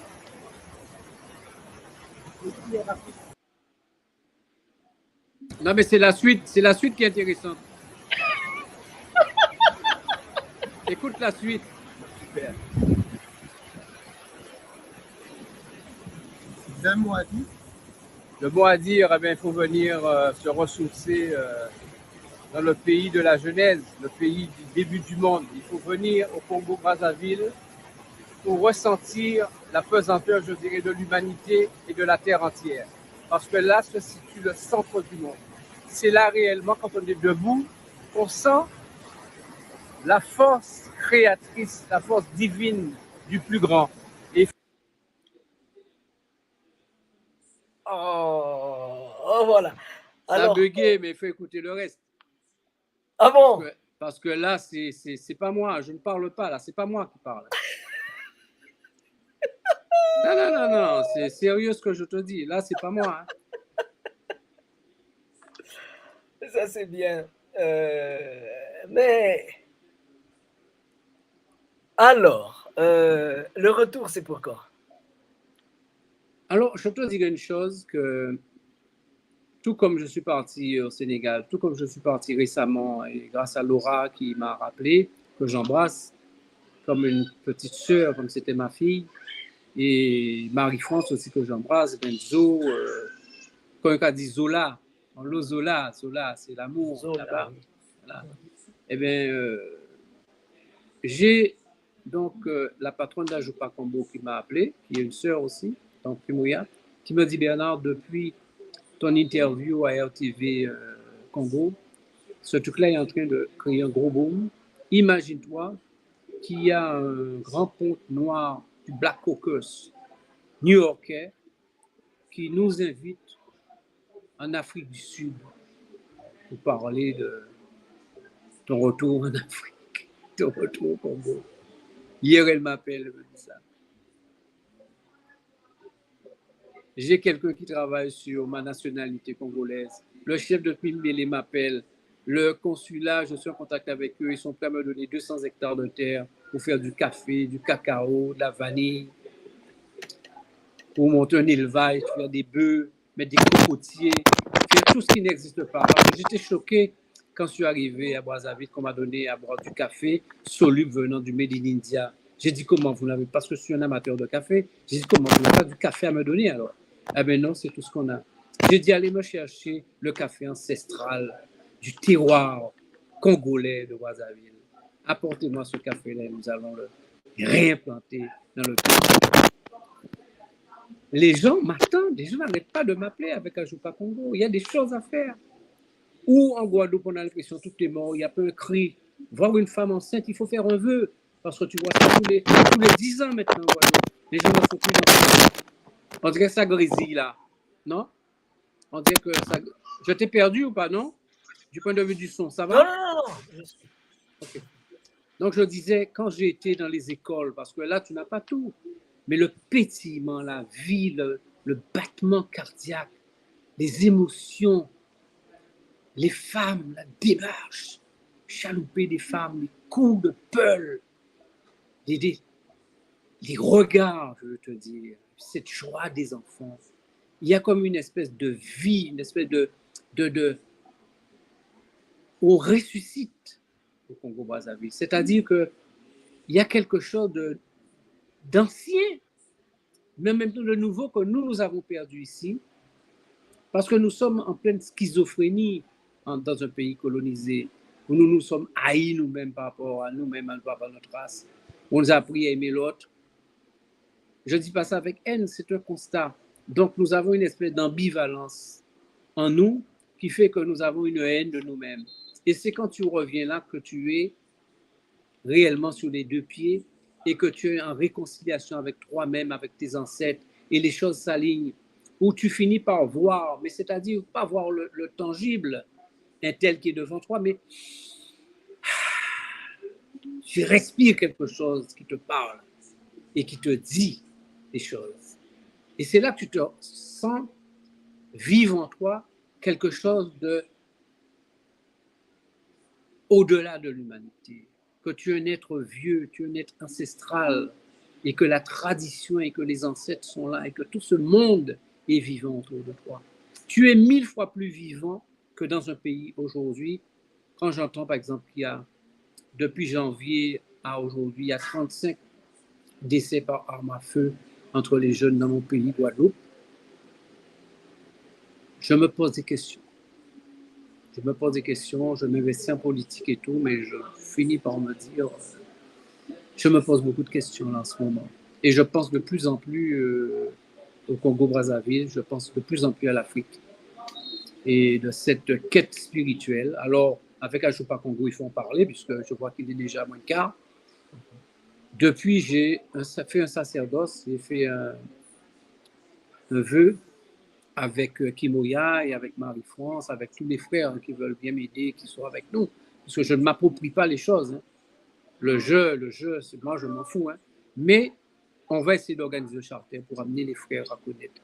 Créer un charter qui puisse partir de Paul Caraïbe aux Abîmes et faire Maya directement. Ça fera déjà moins de trajet que de faire Paris 8000 km et de faire Maya.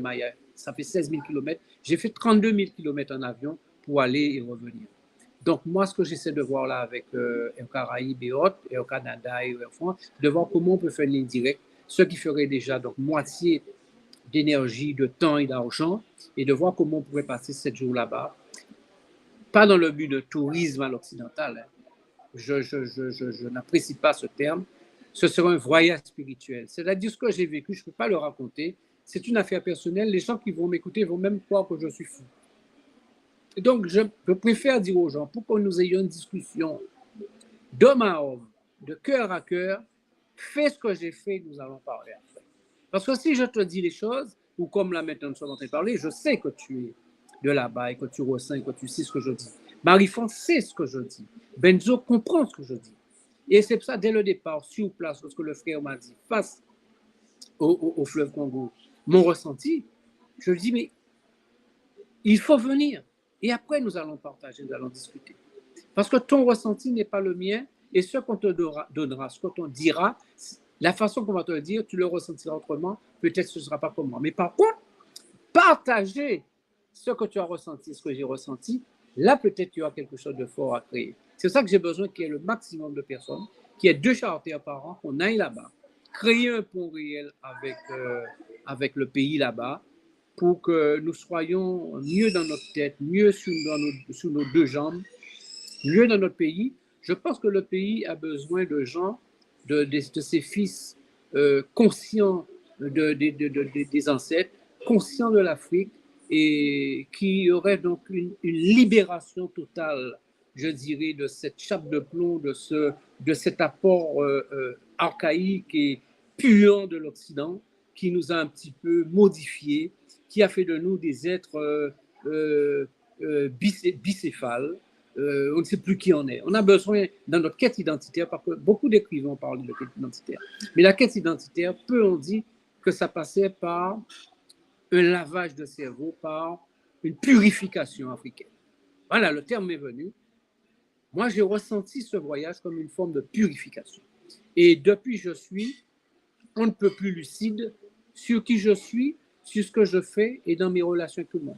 Donc, cette purification-là, on nous a dit de ne pas la faire, de ne pas retourner, que c'était le pays de la GN parce que c'était le pays je ne sais quoi. Eh bien, ce n'est pas vrai. Tout ce qu'on nous a dit de ne pas faire, au contraire, il faut le faire parce que c'est cette marche, cette démarche en arrière de la compréhension des choses qui va nous libérer de beaucoup de choses et qui nous permettra peut-être de faire avancer la Guadeloupe aujourd'hui qui est dans un marasme où plus personne ne s'entend. Chacun regarde dans un regard différent, dans une direction différente et personne ne peut plus rien mettre ensemble.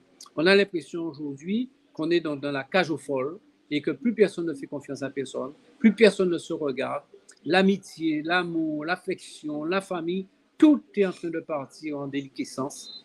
Et c'est la spiritualité qui va nous amener à être qui nous sommes et qui nous redonnera la force d'être nous-mêmes et de faire avancer le pays. Je suis persuadé qu'il faut passer par ce sacrifice. Enfin, je dis sacrifice, c'est-à-dire du retour. Qu'un sacrifice, c'est-à-dire de cet effort de compréhension, par ce lavage de cerveau, par ce lavage de nous-mêmes, par cette purification, par ce bain démarré. Parce qu'il y a un bain démarré. Le bain démarré, en Guadeloupe, ça a une connotation.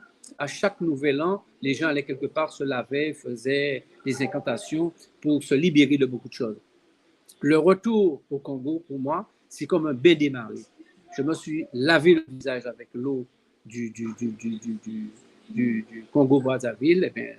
Eh bien, là, il y a quelque chose de mystique, il y a quelque chose qui est de l'ordre de la transe et de l'au-delà de la vérité, au-delà de la compréhension. Et nous avons besoin de ça pour être nous-mêmes et pour exister. Et ce passage est obligé.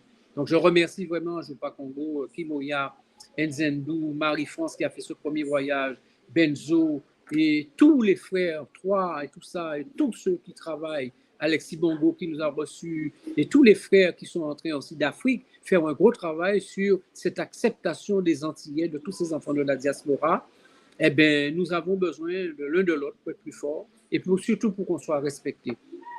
Donc, nous avons besoin de cette remise ensemble, de cette union fraternelle et nous devons faire ce travail-là et le plus beau est à venir. Le plus beau est à venir. Dans le même sens, au niveau de Malakima Congo, nous sommes en train de... Ça, c'est la 32e édition du festival Malakima Congo des Fils du Léopard, parce que nous nous sommes dit qu'au lieu de nous limiter aux 4 pays dans lesquels se trouvait le royaume Congo, nous essayons de nous élargir partout où on utilise la peau du léopard, les griffes du léopard, les dents du léopard. Donc, c'est à Paris que nous allons nous retrouver le 28-29 octobre 2023 pour essayer de faire le point, sur ce que vous venez de dire, sur ce que nous avons envie de faire. On a besoin que les rois, les sages, les griots, les artistes puissent se retrouver se regarder les yeux dans les yeux et chercher à se faire du chemin, parce qu'il faut qu'on se fasse du chemin. Voilà un peu les pays que nous essayons d'inviter. Wow. C'est tout ce monde-là, on est en train d'inviter tout le monde. La petite anecdote, c'est que nous avons pensé, on avait seulement pensé aux pays d'Afrique centrale. On avait pensé aux pays d'Afrique centrale, une dizaine de pays. Et quand j'en ai parlé aux amis des Antilles et des Caraïbes, de l'Amérique du Nord et du Sud, ils m'ont dit, mais Monsieur Massengo, mais nous, l'affiche, c'était bien.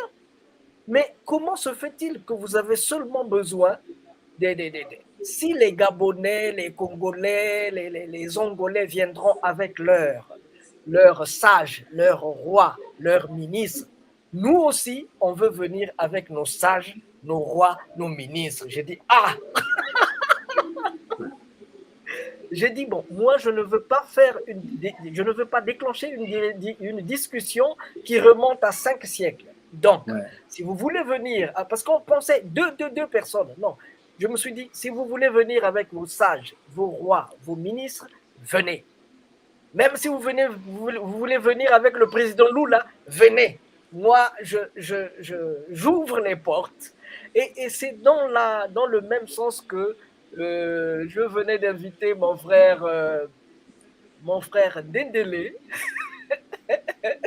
Ben, Parce que ce sera une rencontre incroyable. Mais comme je te dis, donc, j'ai pris acte de ça, donc je verrai un petit peu. Je ne te dis pas de oui affirmatif tout de suite. Il faut quand même organiser. Je ne suis pas seul, j'ai une famille et tout. J'ai fait pas mal de voyages là, donc je vais voir. Donc, c'est une chose intéressante si on peut présenter des bouquins aussi et parler à la communauté, dire un petit peu notre ressenti.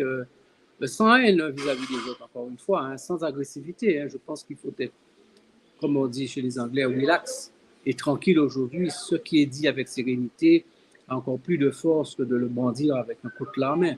Donc, nous devons être sereins aujourd'hui. On doit être un peu serein, croire en la providence et à l'histoire de l'humanité à venir. Il faut qu'on soit tranquille dans ce que nous avons à dire. De toute façon, la vérité est en train d'éclater. Et donc, nous n'avons plus aucune peur ni de haine à avoir vis-à-vis de quiconque. Il faut qu'on reste serein et faire très attention. Oui. Tout en faisant très attention. On doit être serein et faire beaucoup attention parce que... C'est pour ça qu'il faut une solidarité entre nous. Il faut une grande solidarité, savoir qui est qui fait quoi.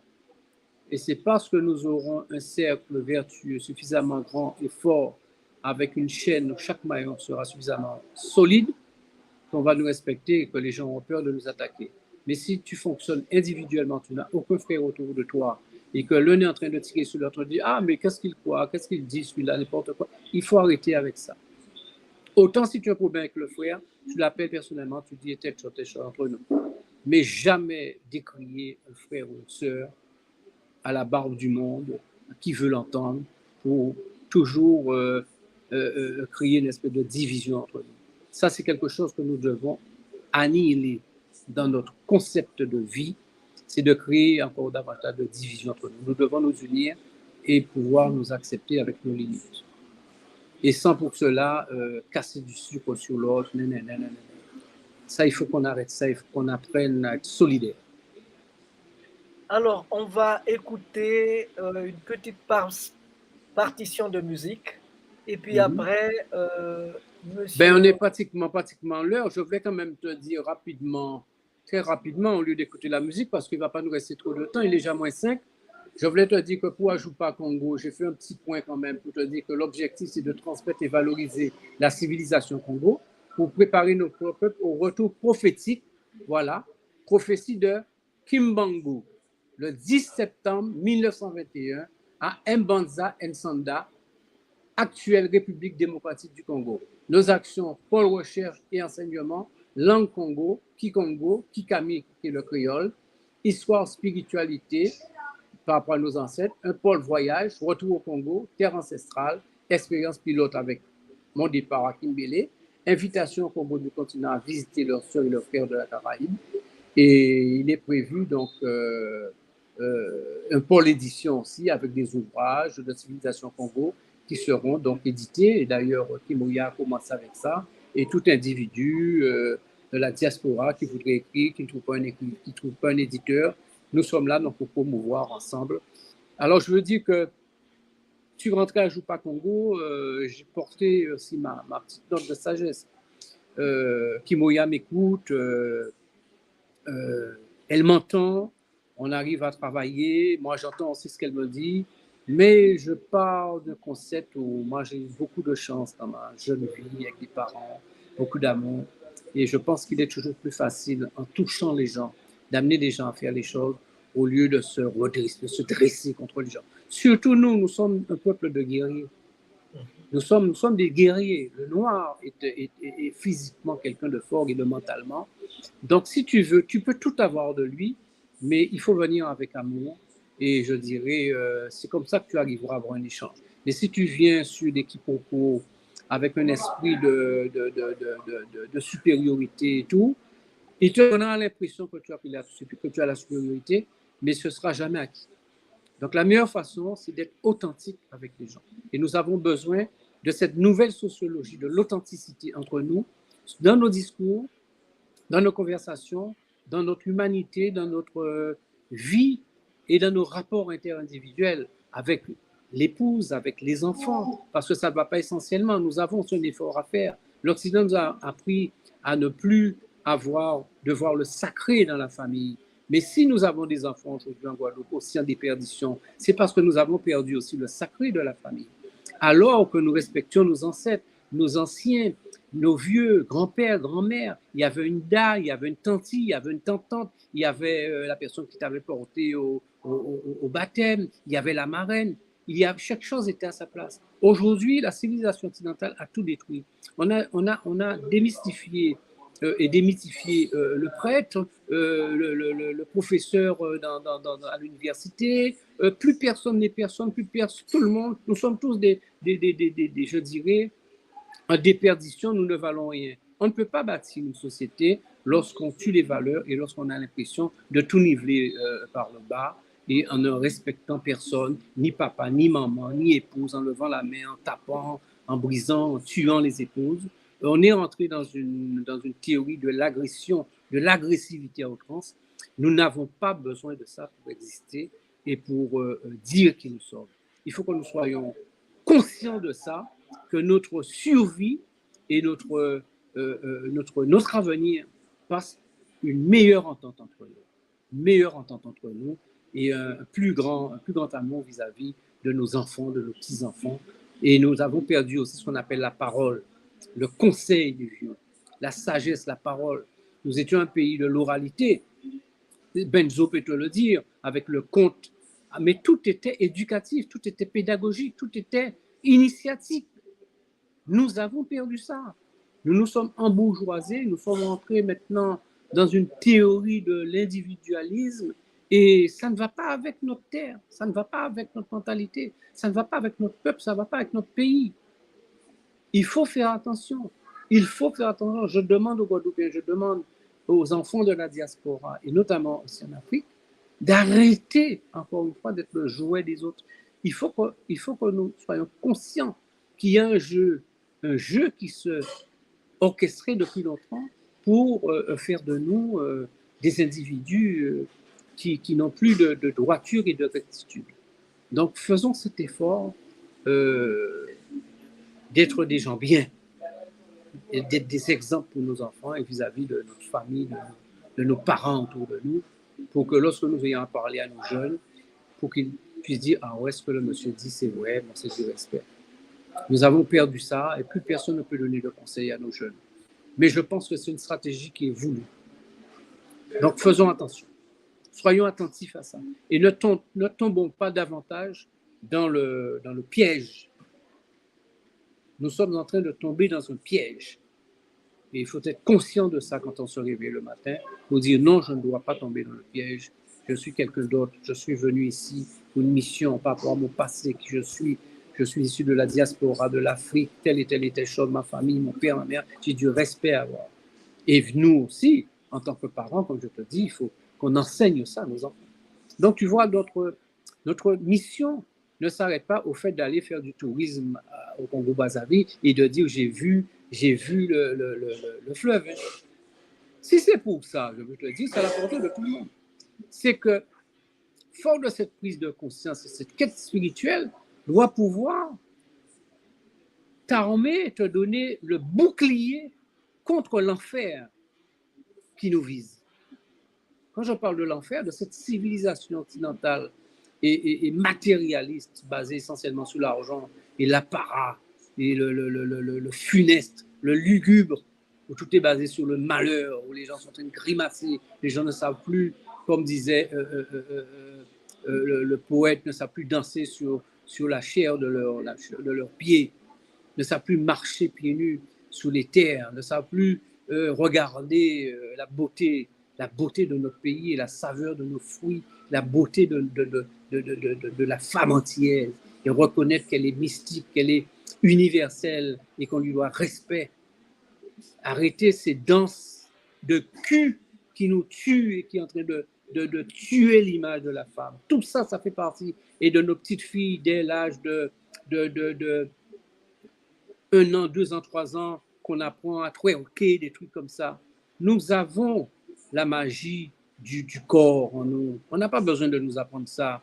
Nous sommes nés dans le rythme. Nous sommes forcément tactiles, nous sommes forcément charnels. Ce n'est pas la peine d'exhiber ça, nous le serons toujours. Mais c'est l'aspect spirituel que nous avons perdu qui fait qu'aujourd'hui, n'importe qui se sent plus fort que nous, n'importe qui se sent capable de nous dire n'importe quoi. Il faut retrouver cette spiritualité-là. Il faut inculquer ça aux enfants. Se réveiller le matin dans l'esprit, justement, d'être unis, de fonder une famille, de respecter tes enfants, de faire ce qu'il y a de faire à faire et de ne pas être abordable et méprisable par n'importe qui. Nous avons besoin de sagesse personnelle. Désolé, je ne fais pas la morale. Hein. Ça vient comme ça, je vous le dis. Et malheur à moi si demain moi-même, je n'obéis pas à ce que je dis. J'ai 64 ans aujourd'hui, ça me fait 40 ans de mariage, j'ai 2 enfants. Je m'efforce. Rien n'a été facile. Rien n'est facile tous les jours, il y a des difficultés. Mais je m'efforce d'être en paix avec moi-même et avec ma famille, avec les gens que j'aime. Me réveiller le matin, me regarder dans un miroir, m'accepter et remercier le Père éternel qui m'a fait pour avoir une petite fierté, satisfaction de moi. Savoir que mon âme, mon cœur est propre. Et quand je dis que je m'adresse à lui, je peux lui dire le fond de mon cœur sans pour cela dire que je suis un être sale et vil. Il faut que nous ayons la fierté d'avoir la pureté de notre âme. Nous devons faire attention à ça si nous croyons à l'éternité. Et si nous sommes Congo, nous savons très bien que nous ne croyons pas à la mort. Et au-delà de la mort, l'éternité est là. Mais l'éternité sera due essentiellement si nous faisons ce que nous devons faire sur terre. Et nous devons répondre de nos actes. Nous devons répondre de nos actes. Et c'est ce passage sur terre, c'est dans cette balance-là que nous serons jugés. Donc faisons attention à ce que nous faisons. Eh ben, je pense que tout est dit, qu'il n'y a plus rien à dire. Il y aura toujours à dire et à faire. Nous devons. Mais pour aujourd'hui, c'était tellement beau, c'était tellement bien dit que ça devrait être le mot de la fin. J'embrasse tous mes frères et sœurs et je leur dis que soyons unis. Le jour où nous aurons compris ça, on sera respecté. Terminé. OK. Et j'appelle tous les chefs d'État africains à écouter, à entendre ce que je dis, de se parer de cette sagesse ancestrale que nous avions. Nous sommes tous des Moïse et nous avons tous reçu les tables sous le mont Sinaï. Nous sommes tous des Enoch. Nous sommes tous des initiés. Ils ont compris ce que j'ai dit. OK, merci beaucoup. Merci. Recommence. Recommence. Même si tu sens la fatigue. Même si une erreur te fait mal. Même si une trahison te blesse. Même si une illusion s'éteint. Recommence. Recommence. Même si la douleur te brûle les yeux. Même si on ignore tes efforts. Même si les larmes de l'échec coulent dans tes yeux. Même si tu te sens accompli. Recommence. Recommence, même si l'injustice semble toujours avoir le dessus. Même si tu sens la peur au plus profond de toi. Même si les autres abandonnent. Même s'il faut en payer les prix. Recommence. Recommence chaque jour avec patience et amour. Recommence au jour des soleils comme au jour des tempêtes. Recommence avec amour et sans jamais te décourager. Recommence pour Dieu, avec Dieu, comme Dieu. Recommence pour ton peuple, avec ton peuple. Voilà, nous avons donc terminé. C'était merveilleux. Notre frère Dendele Bernard Leclerc, c'était merveilleux. Donc, nous, c'est Malaki Makongo. Et notre émission, c'est Malaki Afro-Congo Tivu. Voilà, nous avons terminé. Donc, nous allons nous retrouver prochainement, sûrement dimanche prochain. Déjà, en début de semaine, je vais à Paris pour prendre part au Festival des Abolitions. Le Festival des Abolitions qui va durer près d'un mois, plus d'un mois à Paris. Voilà. C'est bien, nous avons terminé et à plus.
Remercie vivement les Malaki Makongo qui a voulu songer et penser à adresser une invitation à Bundu de Congo de participer à ce forum d'une grande importance historique.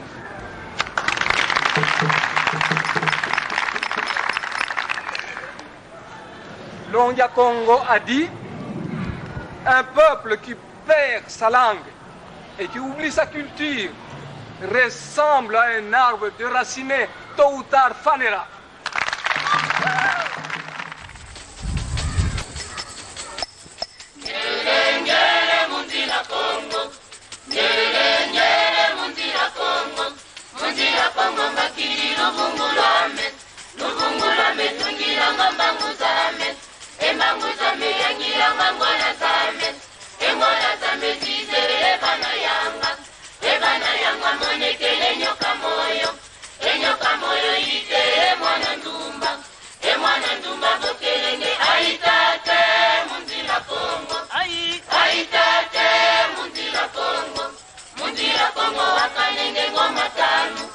Ngoma tanu pelekete pakindundu, pelekete pakindundu. Aitate mundira Kongo, aitate mundira Kongo. Ngere mundira Kongo, ngere mundira Kongo. Mundira Kongo makiri luvungulame, luvungulame tungira ngambangu zame. Embangu zame yangira ngangwana zame. Emola zame zizere ebana yanga monekele nyoka moyo. Enyoka moyo ite emwana ndumba bokelenge. Aitate mundira Kongo, aitate mundira Kongo. Mundira Kongo wakalenge ngoma tanu pelekete pakindundu, pelekete pakindundu.